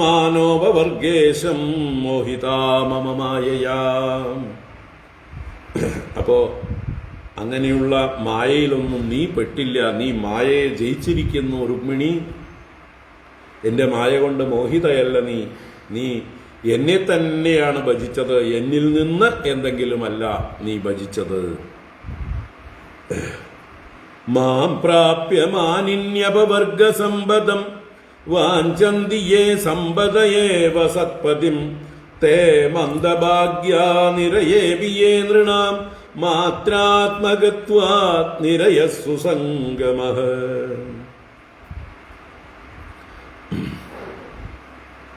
മാം പ്രാപ്യ മാനിന്യപവർഗസമ്പദം വാഞ്ചന്തി യേ സമ്പദയേവ സത്തത്പതിം തേ മന്ദഭാഗ്യാ നിരയേവി യേ നൃണാം മാത്രാത്മകത്വാത് നിരയസ്സു സംഗമഃ. ഇപ്പോ അവർ മായ കൊണ്ട് മോഹിതരാണ് എന്ന് പറഞ്ഞില്ലേ കാമാത്മാക്കൾ. അപവർഗേശനായ എന്നെ പ്രാപിച്ചിട്ടും എന്നിൽ നിന്ന് നിസ്സാര കാര്യങ്ങൾ ചോദിച്ചു മേടിക്കുന്നു എന്ന് പറഞ്ഞില്ലേ, അവരെക്കുറിച്ച് ഒന്നുകൂടെ വിസ്തരിക്കുകയാണ്. ഹേ മാനിനി, അല്ലയോ സുന്ദരി, യോഗ്യയായിരിക്കുന്നവളെ, അപവർഗസമ്പദം മാം പ്രാപ്യ, അപവർഗസമ്പദം മാം, മോക്ഷത്തിനുള്ള എല്ലാ സമ്പത്തുകളോടും കൂടിയവനായ, എല്ലാ ഗുണങ്ങളോടും സാമർത്ഥ്യത്തോടും കൂടിയവനായ മാം പ്രാപ്യ, എന്നെ ഭജിച്ചിട്ട്, യേ സമ്പദഃ ഏവ വാഞ്ചന്തി, ആരാണോ ലൗകിക സമ്പത്തുക്കളെ ആഗ്രഹിക്കുന്നത്, മോക്ഷസമ്പത്തുക്കൾ കൊടുക്കാൻ പര്യാപ്തനായ എന്നെ ഭജിച്ച് ലൗകിക സമ്പത്തുക്കളെ ആരാണോ ഭജിക്കുന്നത്, സമ്പദയേവ വാഞ്ചന്തി തത്പതിം ന വാഞ്ചന്തി. തൽപതി, സമ്പദാം പതി, ആരാണ്? ലക്ഷ്മീപതിയായ ഭഗവാനാണ് എല്ലാ സമ്പത്തുക്കളുടെയും പതി. ആ സമ്പദാം പതിം ന വാഞ്ചന്തി, എന്നെ അവർക്ക് ആർക്കും വേണ്ടെന്നേ ഭഗവാൻ പറയണം. എന്നെ ഭജിച്ചിട്ട് എന്നിൽ നിന്ന് സമ്പത്തുക്കളാണ് അവർ ആഗ്രഹിക്കുന്നത്, എന്നെ ആരും ഭജിക്കുന്നില്ല. അതാണ് സമ്പദഃ ഏവ വാഞ്ചന്തി തൽപതിം ന വാഞ്ചന്തി. അതിന്റെ പതിയെ, അതിന്റെ ഉടമസ്ഥനെ ആർക്കും വേണ്ട. തേ മന്ദഭാഗ്യാഹ, തീർച്ചയായിട്ടും അവര് ഭാഗ്യഹീനരാണ്, മന്ദഭാഗ്യരാണ്. അതുകൊണ്ടാണ് അവർക്ക് അങ്ങനെ തോന്നുന്നത്. ഏ നൃണാം മാത്രാത്മകത്വാത് നിരയേ അഭിസ്യുഹു. ഏതൊരു സുഖങ്ങളാണോ, എന്നുള്ളത് ഏതൊരു വിഷയസുഖങ്ങളാണോ, നൃണാം നരന്മാർക്ക് മാത്രാത്മകത്വാത്, മാത്രാത്മകം എന്നാൽ വിഷയസ്വരൂപം, ശബ്ദസ്പർശരൂപ രസഗന്ധങ്ങളാകുന്ന മാത്രാസ്വരൂപമായിരിക്കുന്ന വസ്തുക്കൾ, അത് നിരയേ അഭിസ്യുഹു, നിരയത്തിലും ലഭിക്കും. ഏത് നരകയോനിയിലും, ഏത് പന്നിയായിട്ട് ജനിച്ചാലും, പട്ടിയായിട്ട് ജനിച്ചാലും, പോത്തായിട്ട് ജനിച്ചാലും കിട്ടുന്നതാണ് ആഹാര നിദ്ര ഭയമൈഥുനാദികൾ. അതുതന്നെ മനുഷ്യരായിട്ട് ജനിച്ചിട്ടും അതുതന്നെ ആഗ്രഹിക്കുന്നു എന്ന് പറഞ്ഞാൽ അവനെ എന്ത് പറയാൻ? ഭാഗ്യഹീനൻ മന്ദഭാഗ്യാഹ. അപ്പോ വിഷയസുഖങ്ങൾ നിരയേ അഭിസ്യു, നരകത്തിലും ലഭിക്കുമല്ലോ, ഏത് യോനിയിലും ലഭിക്കുമല്ലോ, കൊതുവായാലും ഈച്ചയായാലും അവർക്കൊക്കെ കിട്ടും. നിരയഃ സുസംഗമഃ, നരകമാവട്ടെ നിരയമാകട്ടെ, സുസംഗമഃ, എളുപ്പത്തിൽ സംഗമിക്കാവുന്നതാണ്. നരകത്തിൽ പോകാനായിട്ട് അധ്വാനിക്കേണ്ട കാര്യമൊന്നുമില്ല. ഒന്നും ചെയ്യാതിരുന്നാൽ തന്നെ താഴേക്ക് പതിച്ചോളും, നരകത്തിലേക്ക് പതിച്ചോളും. അപ്പൊ കുറെ കഷ്ടപ്പെട്ട് തപസ്സൊക്കെ വ്രതങ്ങളൊക്കെ അനുഷ്ഠിച്ച് ഭഗവാനെ ഭജിക്കുന്നു ആളുകൾ. എന്തിനു വേണ്ടി? നരകത്തിലും കിട്ടുന്ന സുഖങ്ങൾക്ക് വേണ്ടി. അത് വിഡ്ഢിത്തരമല്ലേ? അത് മന്ദഭാഗ്യമല്ലേ അവർക്ക് തോന്നാത്തത്? വിവേകം ഉദിക്കാത്തത് അവരുടെ ഭാഗ്യം മന്ദീഭവിച്ചത് കൊണ്ടാണ്, പുണ്യമില്ലാത്തത് കൊണ്ടാണ്. അപ്പൊ തീർച്ചയായിട്ടും എന്നെ ഭജിച്ച് എന്നിൽ നിന്ന് സമ്പത്തുക്കളെ മാത്രം ആഗ്രഹിക്കുന്നവർ, എന്നെ ആഗ്രഹിക്കാത്തവർ, വാസ്തവത്തിൽ അവർ ആഗ്രഹിക്കുന്നത് നരകങ്ങളിലും സുലഭമായി കിട്ടുന്ന സുഖഭോഗങ്ങളാണ്. ആ നരകത്തിലേക്ക് പോകാൻ വലിയ അധ്വാനമൊന്നും ആവശ്യമില്ല. അത് നിങ്ങൾ സ്വയം എത്തിക്കോളും.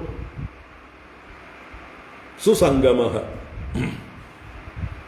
നിരയഃ സുസംഗമഃ, ഓട്ടോമാറ്റിക്കായിട്ട് നമ്മൾ ഒന്നും ചെയ്യാതിരുന്നാൽ തന്നെ പതിച്ചോളും. പ്രകൃതി നിയമമാണത്. ഉയരണമെങ്കിലാണ് അധ്വാനമുള്ളത്. പ്രയത്നം ചെയ്യേണ്ടത് ഉയരാനാണ്. ഉദ്ധരേത് ആത്മനാത്മാനം നാത്മാനം അവസാദയേത്. അപ്പൊ അത് ചെയ്യാതെ ഭഗവാനെ ഭജിച്ച് കഷ്ടപ്പെട്ട് ഭഗവാനിൽ നിന്ന് നരകത്തിൽ കിട്ടുന്ന തുച്ഛ വസ്തുക്കളെയാണല്ലോ ആഗ്രഹിക്കുന്നത്. മന്ദഭാഗ്യാഃ മാം പ്രാപ്യമാനിനി അപവർഗസമ്പദം വാഞ്ചന്തി യേ സമ്പദയേവ തത്പതിം തേ മന്ദഭാഗ്യാ നിരയേപി യേ നൃണാം മാത്രാത്മകത്വാദ് നിരയസ്സു സംഗമഃ.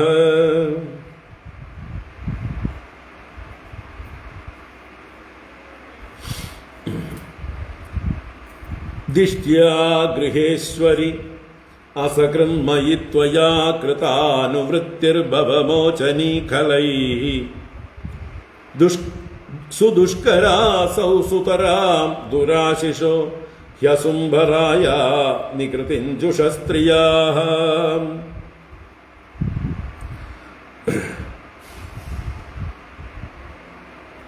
ദിഷ്ട്യാ ഗൃഹേശ്വരി അസകൃന്മയി ത്വയാ കൃതാനുവൃത്തിഃ ഭവമോചനീ ഖലൈഃ സുദുഷ്കരാസൗ സുതരാം ദുരാശിഷോ ഹ്യസുംഭരായാഃ നികൃതിഞ്ജുഷസ്ത്രിയാഃ.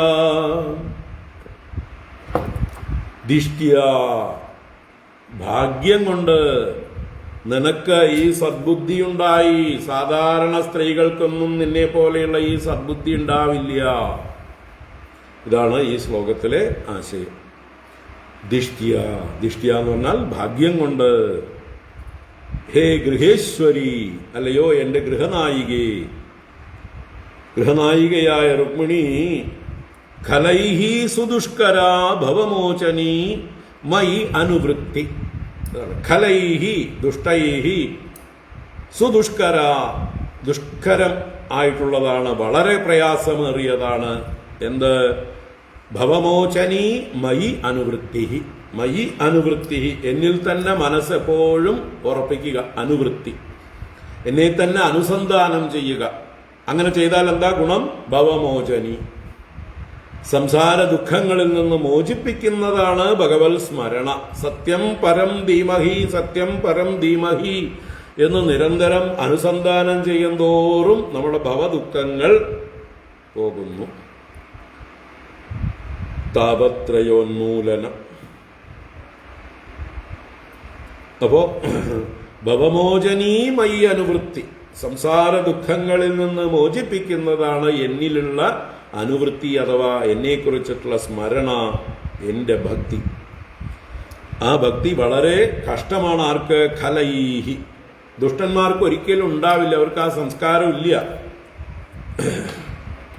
അസകൃത് ത്വയാ കൃത, ആ അനുവൃത്തി, എന്നിലുള്ള അനുവൃത്തി അസകൃത്, ന സകൃത്, ഒരിക്കലല്ല എല്ലായ്പ്പോഴും.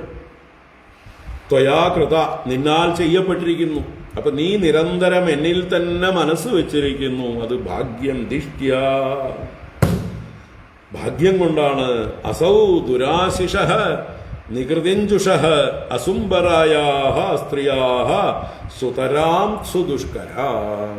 അസൗ, ഈ ഒരു ഭക്തി, എന്നിലുള്ള അനുവൃത്തി, ഇത് ദുരാശിഷഃ, ദുഷിച്ച ആശകളോട് കൂടിയവർ. ആരുടെ ആശിസ്സുകളാണോ ദുഷിച്ചത്? നിസ്സാര വസ്തുക്കളിലുള്ള കാമങ്ങളോട് കൂടിയവർ, ലൗകിക വിഷയങ്ങളിൽ കാമങ്ങളോട് കൂടിയവരായിട്ടുള്ള സ്ത്രീകൾ, അവരാണ് ദുരാശിഷഃ. നികൃതിഞ്ജുഷഃ, അവര് നികൃതിയെ സേവിക്കുന്നവരാണ്. നികൃതി എന്ന് പറഞ്ഞാല് വിപരീതമായ പ്രവൃത്തികൾ, വഞ്ചനാപരമായ പ്രവൃത്തികൾ എന്നൊക്കെ അർത്ഥം. വഞ്ചന ചെയ്യുന്നവരുമൊക്കെ ആയിരിക്കുന്ന കാപട്യമുള്ളവരായിട്ടുള്ള അസുംബരായാഹ സ്ത്രീയാഹ. അസുംബര എന്ന് പറഞ്ഞാൽ പ്രാണനെ ഭരിക്കുന്നവൾ, സ്വന്തം പ്രാണരക്ഷണത്തിൽ മാത്രം താല്പര്യമുള്ളവർ, ഇന്ദ്രിയങ്ങളെ ലാളിക്കുന്നവൾ എന്നൊക്കെ അർത്ഥം. ഇന്ദ്രിയ ലോലുപയായിരിക്കുന്ന സ്ത്രീയാഹ, സ്ത്രീക്ക് സുതരാം സുദുഷ്കരാം, അത്യന്തം അസാധ്യമാകുന്നു, സുദുഷ്കരമാകുന്നു. അപ്പോ വഞ്ചനാ സ്വഭാവമുള്ളവരും ദുഷിച്ച ആശകളോടുകൂടിയവരും സ്വന്തം ഇന്ദ്രിയങ്ങളെ ലാളിക്കുന്നവരും സ്വന്തം പ്രാണനെ രക്ഷിക്കാൻ വേണ്ടി മാത്രം ജീവിക്കുന്നവരുമായ സ്വാർത്ഥരായ സ്ത്രീകൾക്ക് എന്നിലുള്ള ഭക്തി വളരെ ക്ലേശമാണ്. നീയോ നീ അനഘയായതുകൊണ്ട് നിനക്ക് യാതൊരു പ്രയാസവുമില്ലാതെ എപ്പോഴും നിന്റെ മനസ്സ് എന്നിൽ ഉറപ്പിക്കാൻ സാധിച്ചിരിക്കുന്നു. ഭാഗ്യം, ഭാഗ്യം. എന്ത് ഭാഗ്യം? ഭാഗ്യം എന്ന് പറഞ്ഞാൽ പൂർവജന്മ പുണ്യം എന്നർത്ഥം. ഭാഗ്യം ചിലർക്ക് വേണ്ടി ആകാശത്തുനിന്ന് വീഴുകയല്ല. ഭാഗ്യമെന്നാൽ പൂർവപുണ്യം, ആ അദൃഷ്ടമായിരിക്കുന്ന പുണ്യമാണ് ഭാഗ്യമായിട്ട് വരുന്നത്. അപ്പൊ തീർച്ചയായിട്ടും രുക്മിണീദേവി ജന്മജന്മാന്തരങ്ങളിൽ ചെയ്ത പുണ്യം കൊണ്ടാണ് മനസ്സ് ഭഗവാനിൽ തന്നെ ഉറച്ചിരിക്കുന്നത്. ബാക്കി വിഷയലമ്പടകളായിട്ടുള്ള സ്ത്രീകൾക്ക് അത് സാധ്യമല്ല. അവരുടെ മനസ്സിങ്ങനെ വിഷയങ്ങളുടെ പുറകെയാണ് ഓടിക്കൊണ്ടിരിക്കുന്നത്. അപ്പോൾ സാധാരണ സ്ത്രീകളുടെ സ്വഭാവമല്ല രുക്മിണീദേവിയുടെ സ്വഭാവം. അപ്പൊ നമുക്കൊരു മാറ്റുരയ്ക്കാൻ വേണ്ടി ഒരു മാതൃക, അതാണ് രുക്മിണീദേവി. വേണ്ടവരൊക്കെ ഉരച്ചു നോക്കിക്കോളൂ.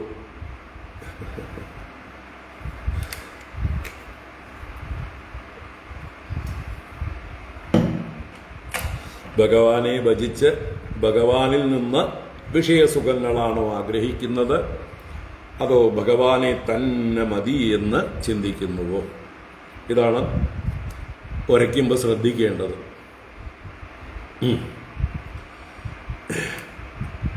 നത്വാദൃശീം പ്രണയിനീം ഗൃഹിണീം ഗൃഹേഷു പശ്യാമി മാനിനി യയാ സ്വവിവാഹകാലേ പ്രാപ്താൻ നൃപാൻ അവിഗണയ്യ രഹോഹരോ മേ പ്രസ്ഥാപിതോ ദ്വിജ ഉപസ്കൃത സത്കദസ്യ. നത്വാദൃശീം പ്രണയിനീം ഗൃഹിണീം ഗൃഹേഷു പശ്യാമി മാനിനി യയാ സ്വവിവാഹകാലേ പ്രാപ്താൻ നൃപാൻ അവിഗണയ്യ രഹോഹരോ മേ പ്രസ്ഥാപിതോ ദ്വിജ ഉപസ്കൃത സത്കദസ്യ. ഹേ മാനിനി, അല്ലയോ പൂജനീയയായിരിക്കുന്നവളെ, മാന്യമായ ശീലങ്ങളോടുകൂടിയവളെ, സുന്ദരിയായിരിക്കുന്നവളെ ദേവി, ഗൃഹേഷു പ്രണയിനീം ത്വാദൃശീം ഗൃഹിണീം ന പശ്യാമി. നിന്നെ പോലൊരു ഗൃഹിണിയെ, ഗൃഹനായികയെ ഞാൻ കാണുന്നില്ല, കാണാൻ കിട്ടില്ല. ഇപ്പൊ ഗൃഹേഷു പ്രണയിനീം, ഏത് ഗൃഹങ്ങളിൽ നോക്കിയാലും ഇങ്ങനെ ഭർത്താവിനോടും മറ്റും പ്രിയമുള്ളവളായിട്ടും ഭഗവാനിൽ തന്നെ പരിപൂർണമായി ശരണാഗതി പ്രാപിച്ചവളായിട്ടുള്ള ത്വാദിശീം ഗൃഹിണീം, നിന്നെ പോലെയുള്ളതായിട്ടൊരു ഗൃഹനായികയെ, ഭാര്യയെ ഞാൻ എവിടെയും കാണുന്നില്ല. ന പശ്യാമി, എന്റെ ഭാഗ്യമല്ലേ ഇപ്പൊ നിന്നെ കിട്ടിയത്. യയാ സ്വവിവാഹകാലേ പ്രാപ്താൻ നൃപാൻ അവിഗണയ്യ. യയാ, ഏതൊരു നിന്നാലാണോ സ്വവിവാഹകാലേ പ്രാപ്താൻ നൃപാൻ അവിഗണയ്യ, നിന്റെ വിവാഹ സമയത്ത് വന്നു ചേർന്ന രാജാക്കന്മാരെയെല്ലാം അവഗണിച്ചുകൊണ്ട്, തള്ളിക്കളഞ്ഞുകൊണ്ട് എന്ത് ചെയ്തു? ഉപസ്രുത സത്കദസ്യ മേ രഹോഹരഃ ദ്വിജഃ പ്രസ്താവിതഃ. ഉപസ്രുത സത്കദസ്യ മേ, ദേവി പല പ്രാവശ്യം പല മഹാത്മാക്കളിൽ നിന്നും ഉപസ്രുതം, ആരുടെ സത്കഥ? ഭഗവാന്റെ. അപ്പൊ ഏതൊരുവന്റെ സത്കഥകൾ ഉപസ്രുതമായിരിക്കുന്നുവോ, നന്നായി കേട്ടിരിക്കുന്നുവോ, ഭഗവാന്റെ കഥകൾ കേട്ടതുകൊണ്ടാണ് ദേവിക്ക് ഭഗവാനിൽ മനസ്സുറച്ചത്. അങ്ങനെ കേൾക്കപ്പെട്ട സത്കഥകളോടുകൂടിയ എന്റെ അരികത്തേക്ക് മേ എന്ത് ചെയ്തു? രഹോഹരഃ, രഹസ്യത്തിലുള്ള സന്ദേശത്തെ കൊണ്ടുവരുന്നവനായ ദ്വിജഃ, ബ്രാഹ്മണഃ. അപ്പൊ രഹസ്യത്തിൽ സന്ദേശം കൊണ്ടുവരുന്ന ഒരു സന്ദേശവാഹകനായ ഒരു ബ്രാഹ്മണനെ പ്രസ്താപിത, പ്രസ്ഥാനം ചെയ്യിപ്പിക്കപ്പെട്ടു, അവിടുന്ന് പുറപ്പെടുവിക്കപ്പെട്ടു. അമ്മ പറഞ്ഞയച്ചു, രുക്മിണീദേവി പറഞ്ഞയച്ചു, സ്വകാര്യമായിട്ട്, ആരെയും അറിയിക്കാതെ. അങ്ങനെ ആരെങ്കിലും അറിഞ്ഞിരുന്നെങ്കിൽ ആ ബ്രാഹ്മണന്റെ പണി കഴിഞ്ഞേനെ, അല്ലെങ്കിൽ അയാൾ കാരാഗ്രഹത്തിൽ കിടന്നേനെ. അപ്പൊ ആരും അറിയാതെ ദേവിയുടെ കാര്യം സാധിക്കാൻ മിടുമിടുക്കനായിട്ടുള്ളൊരു ബ്രാഹ്മണനെ ദേവി അയച്ചു.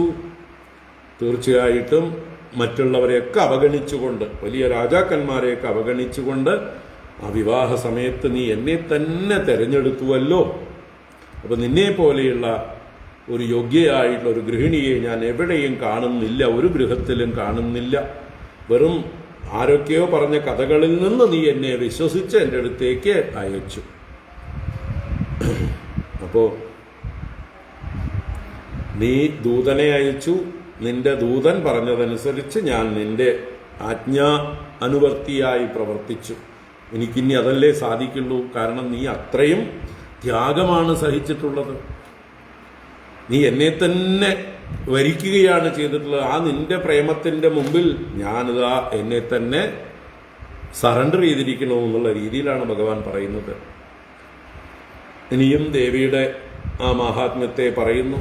ഭ്രാതുർവിരൂപകരണം യുധി നിർജിതസ്യ പ്രോദ്വാഹ പർവണി ച തദ്വദമഷ്ടഗോഷ്ട്യ അക്ഷഗോഷ്ട്യാം ദുഃഖം സമുത്തമസഹോസ്മതയോഗഭീത്യ നൈവാബ്രവീ കിമപി തേന വയം ജിദാസ്തേ.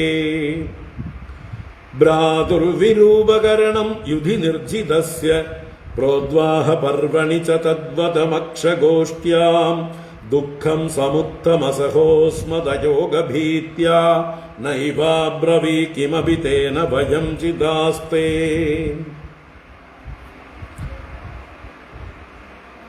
നിന്നാൽ ഞാൻ ജയിക്കപ്പെട്ടിരിക്കുന്നു. വയം തേ ജിതാ.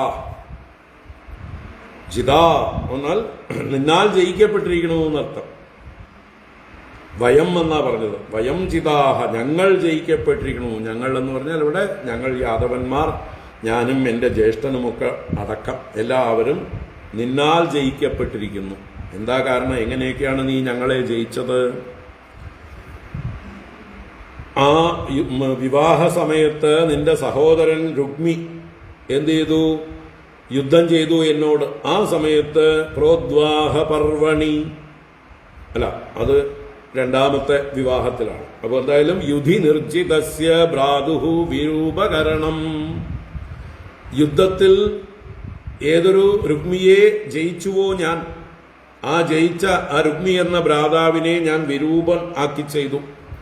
അവന്റെ തലമുടിയും ശ്മശ്രു രോമങ്ങളും എല്ലാം വടിച്ച് അവനെ വിരൂപനാക്കി നിന്ദിച്ചയച്ചു.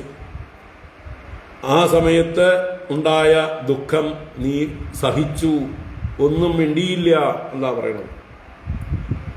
അതുപോലെ അടുത്തതും കൂടി പറയണം. എന്താണ്? പ്രോദ്വാഹ പർവണി ച തദ്വദം അക്ഷഗോഷ്ട്യാം.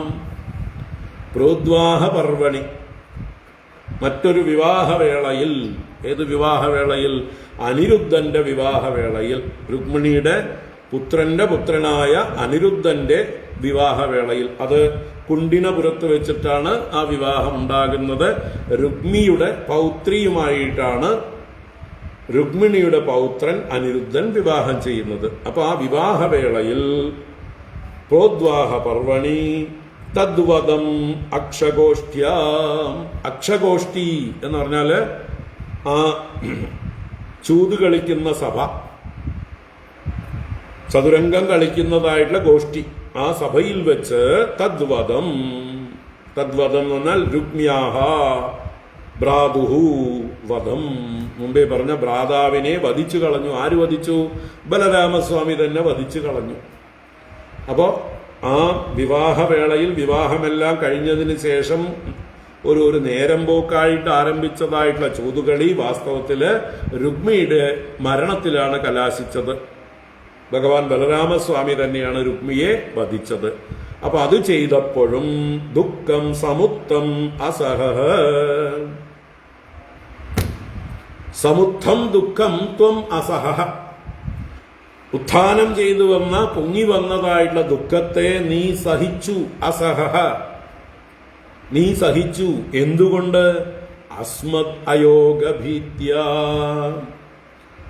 ഇനി നീ വല്ല ദുഃഖവും പ്രകടിപ്പിച്ച് സങ്കടമൊക്കെ പ്രകടിപ്പിച്ച് എന്നെ ചീത്ത വിളിക്കുകയോ വല്ലതൊക്കെ ചെയ്താൽ അസ്മത് അയോഗഭീത്യ, ഞാൻ നിന്നെ ഉപേക്ഷിക്കുമോ എന്ന ഭയം, ഞാൻ നിന്നെ പിരിയുമോ, ഉപേക്ഷിച്ചു പോകുമോ എന്നുള്ള ഭയം കൊണ്ട്, എന്നെ പിരിയാൻ നിനക്ക് ഒട്ടും താല്പര്യമില്ലാത്തത് കൊണ്ട് എനിക്ക് വേണ്ടി എന്നെ കളയാതിരിക്കാൻ വേണ്ടി നിനക്കുണ്ടായ നിന്റെ സഹോദരന്റെ വധത്തെയും അദ്ദേഹത്തിനുണ്ടായ നാണക്കേട്, ഇങ്ങനെ പല പ്രാവശ്യവും ഞങ്ങളുടെ ഭാഗത്തു നിന്ന് നിന്റെ സഹോദരനെ പീഡിപ്പിച്ചപ്പോഴും നീ ഒരക്ഷരം മിണ്ടിയില്ല. അതാണ് നൈവ ബ്രവീഹി കിമപി.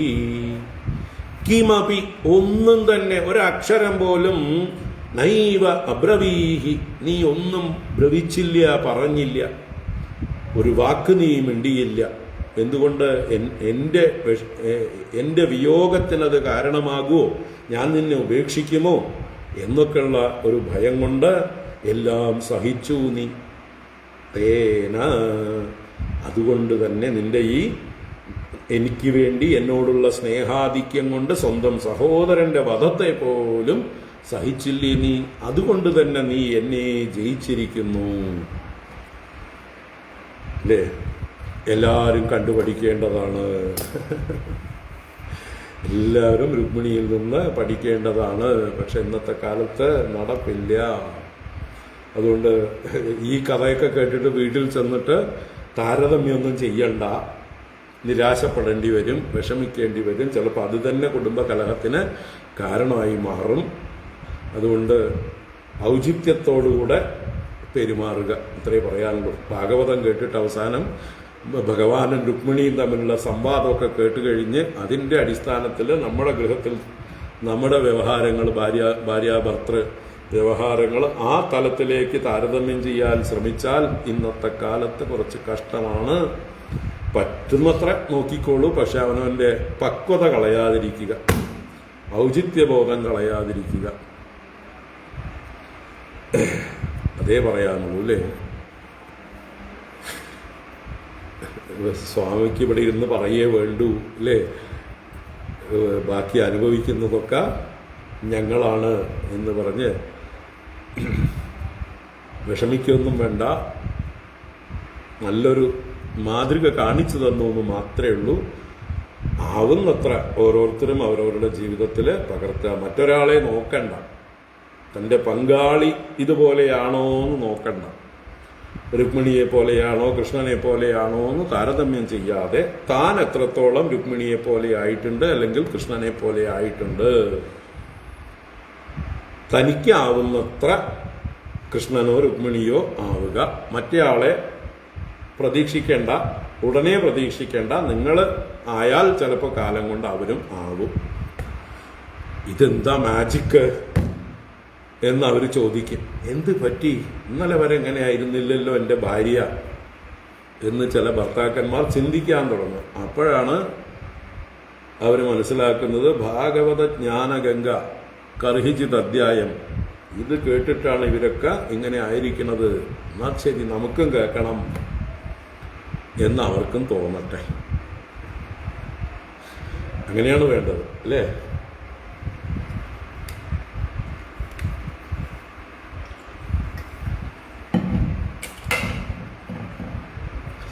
ദൂതസ്ത്വയാത്മലപനേ സുവിവിക്തമന്ത്രഃ പ്രസ്ഥാപിതോ മയി ചിരായതി ശൂന്യമേതത് മത്വാ ജിഹാസ ഇദമംഗമനന്യയോഗ്യം തിഷ്ഠേതത്വയി വയം പ്രതിനന്ദയാമഃ. ദൂതസ്ത്വയാത്മലപനേ സുവിവിക്തമന്ത്രഃ പ്രസ്ഥാപിതോ മയി ചിരായതി ശൂന്യമേതത് മത്വാ ജിഹാസ ഇദമംഗമനന്യയോഗ്യം തിഷ്ഠേത തത്വൈ വയം പ്രതിനന്ദയാമഃ.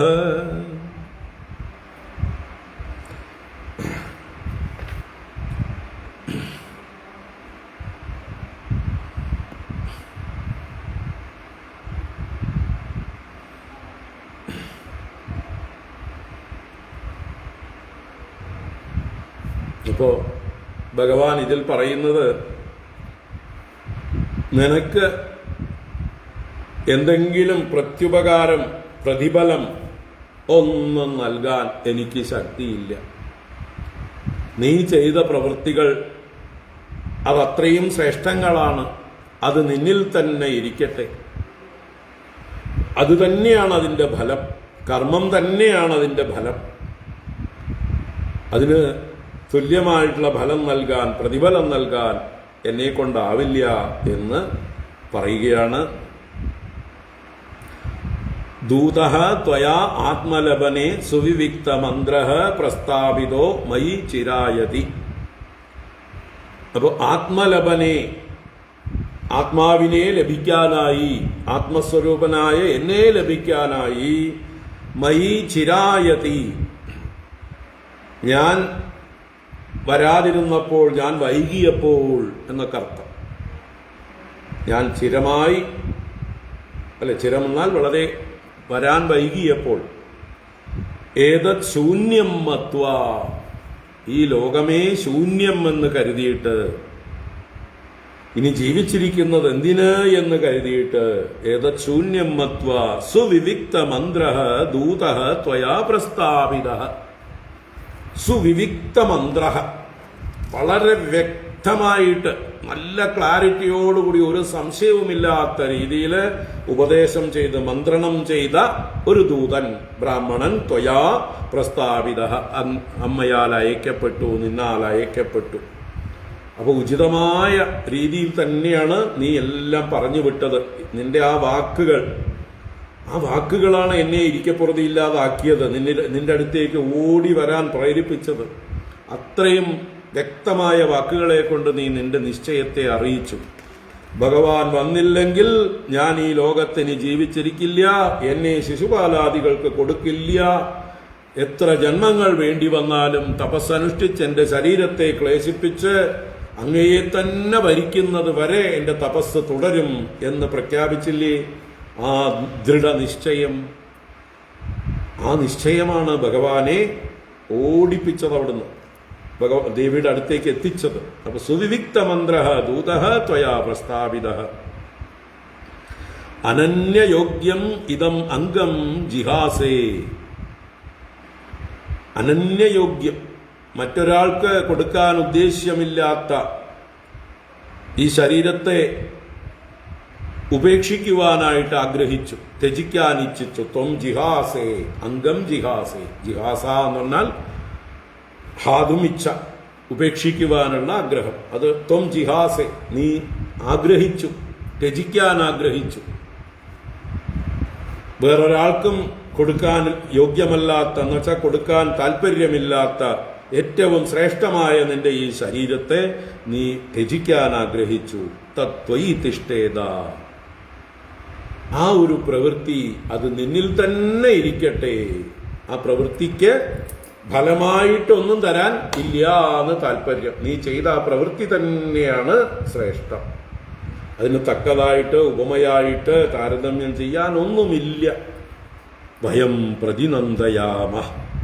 നിന്റെ ആ ഒരു ഗാഠമായിട്ടുള്ള സ്നേഹത്തെ, നിന്റെ ആ ഒരു തപസ്സിനെ, നിന്റെ ആ ഒരു നിശ്ചയദാർഢ്യത്തെ എല്ലാറ്റിനെയും അഭിനന്ദിക്കുക മാത്രം ചെയ്യുന്നു. വേറൊരു പ്രതിഫലവും നൽകാൻ എനിക്ക് കഴിവില്ല. വയം പ്രതിനന്ദയാമ, അഭിനന്ദയാമ, അഭിനന്ദിക്കുക മാത്രം ചെയ്യുന്നു. അത്രയ്ക്കും ശ്രേഷ്ഠമായിട്ടുള്ള പ്രവൃത്തിയാണ് നീ ചെയ്തത്, അല്ലേ? ദേവിയും അതുപോലെ തന്നെയാണല്ലോ. ആ ബ്രാഹ്മണൻ തനിക്ക് ചെയ്തതായിട്ടുള്ള ആ ഉത്തമമായിട്ടുള്ള ഒരു സേവനത്തിന് എന്ത് കൊടുക്കാൻ, തൻ്റെ കയ്യിൽ എന്ത് കൊടുത്താലും മതിയാവില്ല. തൻ്റെ പ്രാണനെ രക്ഷിച്ച ബ്രാഹ്മണന്റെ മുമ്പിൽ സമർപ്പിച്ച് നമസ്കരിച്ചു. അതുതന്നെ ഏറ്റവും ശ്രേഷ്ഠമായിട്ടുള്ള പ്രതിഫലം. അപ്പൊ അതേപോലെ ഇവിടെ നീ ചെയ്ത ത്യാഗത്തിനും നിന്റെ ആ ഒരു നിശ്ചയത്തിനും മുന്നിൽ ഒന്നും തരാനില്ല. അതിനെ അഭിനന്ദിക്കുന്നു എന്ന് മാത്രം. ഇത്രയും ത്യാഗമൂർത്തിയാണ് നീ. എന്നെ തന്നെ വരിക്കാൻ വേണ്ടി എല്ലാ കഷ്ടപ്പാടുകളും നീ സഹിച്ചു. നീ ദൃഢനിശ്ചയം ചെയ്തു. നിന്റെ ആ നിശ്ചയത്തിൻ്റെ മുമ്പിൽ നീ വിജയിച്ചു. നീ ഉദ്ദേശിച്ച കാര്യങ്ങളെല്ലാം നടന്നിരിക്കണു. ഞാനിപ്പോൾ നിന്റെ ഭൃത്യനെ പോലെയാണ്, നിന്റെ ആജ്ഞാനുവർത്തിയാണ് എന്നൊക്കെ പറയാതെ പറഞ്ഞു.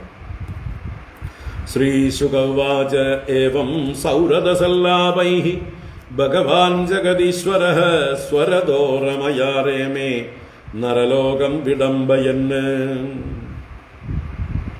ശ്രീശുകവാച ഏവം സൗരദസല്ലാപൈഃ ഭഗവാൻ ജഗദീശ്വരഃ സ്വരദോരമയാരേമേ നരലോകം വിഡംബയന്. ശ്രീ ശുഖബ്രഹ്മർഷി തുടരുന്നു. ഇതുവരെ ഭഗവാന്റെ വാക്കുകളായിരുന്നു. അപ്പോൾ ഏവം ഇപ്രകാരം സൗരദസല്ലാഭൈഹി, സുരതയോഗ്യങ്ങളായ സല്ലാപങ്ങളെ കൊണ്ട്, സുരതം എന്ന് പറഞ്ഞാൽ ആനന്ദിപ്പിക്കുവാൻ, സന്തോഷിപ്പിക്കുവാൻ, സ്നേഹം വർദ്ധിക്കുവാനൊക്കെ ഉള്ളതായിട്ടുള്ള സല്ലാപങ്ങളെ കൊണ്ട് സ്വരത ഭഗവാൻ ജഗദീശ്വര, സ്വരത തന്നിൽ തന്നെ രമിക്കുന്നവനായ, വാസ്തവത്തിൽ ഭഗവാന് ആരിലും രമിക്കേണ്ട കാര്യമില്ല, ആത്മരഥനാണ്. അതാണ് സ്വരത, തന്നിൽ പരിപൂർണനായിരിക്കുന്ന ഭഗവാൻ ജഗദീശ്വര, ജഗത്തിന്റെ നാഥൻ, നരലോകം വിടംബയന്ന്, മറ്റുള്ളവരെ പോലെ അഭിനയിച്ചുകൊണ്ട്, ലൗകികരായ മനുഷ്യര് ദമ്പതികളൊക്കെ എങ്ങനെ ശൃംഗാരാദികൾ കൊണ്ട് ഭാര്യമാരെ സന്തോഷിപ്പിക്കുമോ, സൗരത സല്ലാപൈഹി, സൗരതം സല്ലാപം മുതലായതുകൊണ്ട് തന്റെ ഭാര്യയെ സന്തോഷിപ്പിക്കുന്ന സാധാരണ ഗൃഹസ്ഥനെ പോലെ നരലോകം വിടംബയന്, നരലോകത്തെ അനുകരിക്കുന്നവനായി നാട്യത്തോടുകൂടെ രമയാരേമേ, രമയായ ലക്ഷ്മി ദേവിയായ രുക്മിണിയോടുകൂടെ രമിച്ചു. അപ്പോ ഒരു ലൗകികനെ പോലെ, ഒരു സാധാരണ പ്രാകൃത ഗൃഹസ്ഥനെ പോലെ ഭഗവാൻ തന്റെ ഭാര്യയെ സന്തോഷിപ്പിച്ചുകൊണ്ട് അവിടെ കഴിഞ്ഞു. നടന്മാർ വേഷം കെട്ടി കളിക്കും പോലെ ഭഗവാൻ സ്വരഥനാണ്, ആത്മരഥനാണ്. എങ്കിലും തദാന്യാസാമപി വിഭുഃ ഗൃഹേഷു ഗൃഹവാനിവ ആസ്ഥിതോ ഗൃഹമേദീയാൻ ധർമാൻ ലോകഗുരുർഹരിഃ. തദാന്യാസാമപി വിഭുഃ ഗൃഹേഷു ഗൃഹവാനിവ ആസ്ഥിതോ ഗൃഹമേദീയാൻ ധർമാൻ ലോകഗുരുർഹരിഃ. ആ ഭഗവാൻ വിഭുവാണ്, സർവവ്യാപിയാണ്, ലോകഗുരുവാണ്, ലോകത്തിന് മുഴുവൻ മാതൃകാപരമായി ജീവിച്ച് കാണിക്കുന്ന ഗുരുവാണ്, എല്ലാറ്റിലും വലിയവനാണ്. അങ്ങനെയുള്ള ഹരി ഭഗവാൻ തഥാ അപ്രകാരം ഗൃഹമേദീയാൻ ധർമാൻ, ഗൃഹസ്ഥാശ്രമത്തിന് ഉചിതമായ ധർമ്മങ്ങളെ, അന്യാസാമപി ഗൃഹേഷു, മറ്റു ഭാര്യമാരുടെ ഗൃഹങ്ങളിൽ, അന്യാസാം എന്ന് പറഞ്ഞാൽ മറ്റുള്ള സ്ത്രീകളുടെയും ഗൃഹങ്ങളിൽ, 16,007 പേരുടെ ഗൃഹങ്ങളിലും ആദ്യത്തെ ഒന്ന് സാമ്പിൾ എടുത്ത് കാണിച്ചു അല്ലേ. സ്ഥാലി പാകന്യായേന, എന്താ സ്ഥാലീപാകന്യായം? ഒരു പാത്രത്തിൽ വേവിച്ച ഏതെങ്കിലും ധാന്യം, ചോറ് മുതലായത് ഒന്ന് അമുക്കി നോക്കിയാൽ ബാക്കിയെല്ലാം വെന്തു എന്ന് മനസ്സിലാക്കാം. ഒന്ന് വെന്തിട്ടുണ്ടെങ്കിൽ എല്ലാം വെന്തു. അപ്പൊ അതുപോലെ ഒരു കഥ ഉപലക്ഷണമായി പറഞ്ഞ് ഇതിൽ നിന്ന് മറ്റുള്ള ഭാര്യമാരുടെ കാര്യവും അനുമാനിക്കാവുന്നതാണ്. എല്ലാ ഭാര്യമാരും ഭഗവാനെ ഇങ്ങനെ തന്നെയാണ് ഭജിക്കുന്നത്. അവരും ഭഗവാനിൽ പരിപൂർണ തൃപ്തരാണ്, സന്തുഷ്ടരാണ്. അവർക്കും ഭഗവാനെ ഒഴിച്ച് വേറൊന്നും വേണ്ട.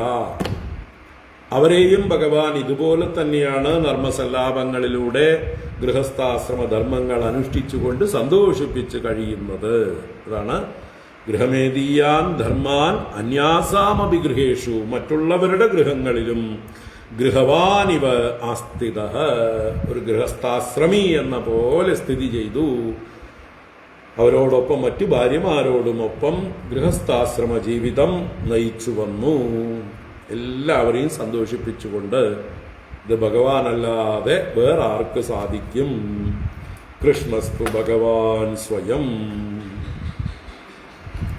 ഹരി ഓം. ഇത് ശ്രീമദ് ഭാഗവതേ മഹാപുരാണേ പാരമഹംസ്യാം സംഹിതായാം ദശമസ്കന്ധേ ഉത്തരാർദ്ധേ ശ്രീകൃഷ്ണ രുക്മിണീ സംവാദോ നാമ ഷഷ്ഠിതമോऽധ്യായഃ. സർവത്ര ഗോവിന്ദ നാമ സങ്കീർത്തനം. ഗോവിന്ദ ഗോവിന്ദ. നാരായണാഖില ഗുരോ ഭഗവൻ നമസ്തേ.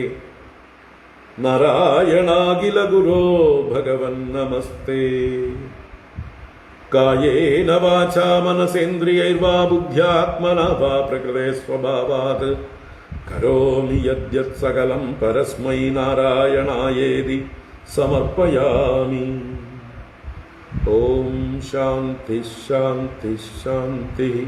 ഹരി ഓം. ശ്രീ ഗുരുഭ്യോ നമഃ. ഹരി ഓം.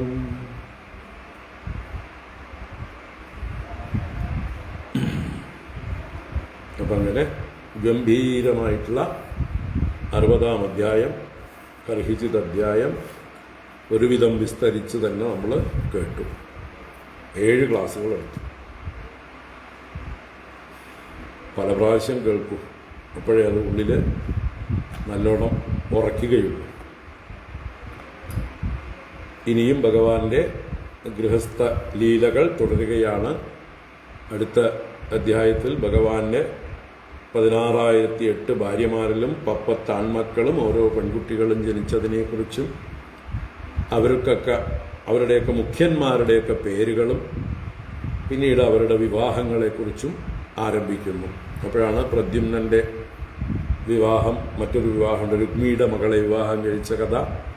പിന്നീട് അനിരുദ്ധൻ രുക്മിയുടെ പൗത്രിയെ വിവാഹം കഴിച്ച കഥയും, ആ സമയത്ത് രുക്മിയെ ബലരാമസ്വാമി വധിക്കുന്ന കഥയുമൊക്കെ വരുന്നത്.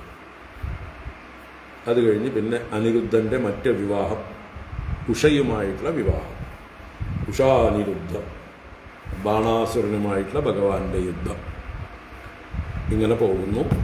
നമുക്ക് തുടർന്ന് കാണാം. 2 ദിവസം ക്ലാസ്സില്ല, 11ഉം 12ഉം ക്ലാസ്സില്ല. ഇപ്പം എല്ലാവരും തിരുവനന്തപുരം അടുത്തുള്ളവരൊക്കെ നാളത്തെ വൈകുന്നേരത്തെ 5 മണിക്ക് കവടിയാറിലുള്ള ഉദയ പാലസിലേക്ക് വരിക. നിങ്ങൾ ഉത്തരവാദിത്വങ്ങൾ ഏറ്റെടുക്കാൻ വയ്യാത്തവർ ഒന്നും ഏറ്റെടുക്കേണ്ട. നാളത്തെ സത്സംഗത്തിൽ വന്ന് പങ്കുചേരുകയെങ്കിലും ചെയ്യുക. ആ ഒരു സത്സംഗം വിജയിപ്പിക്കുക.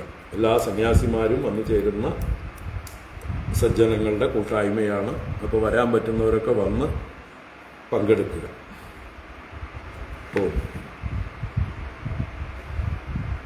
അപ്പോൾ രാത്രി വണ്ടിക്കാണ് പോകുന്നത്. എല്ലാവർക്കും ശുഭരാത്രി. ഹരി ഓം. നാരായണ.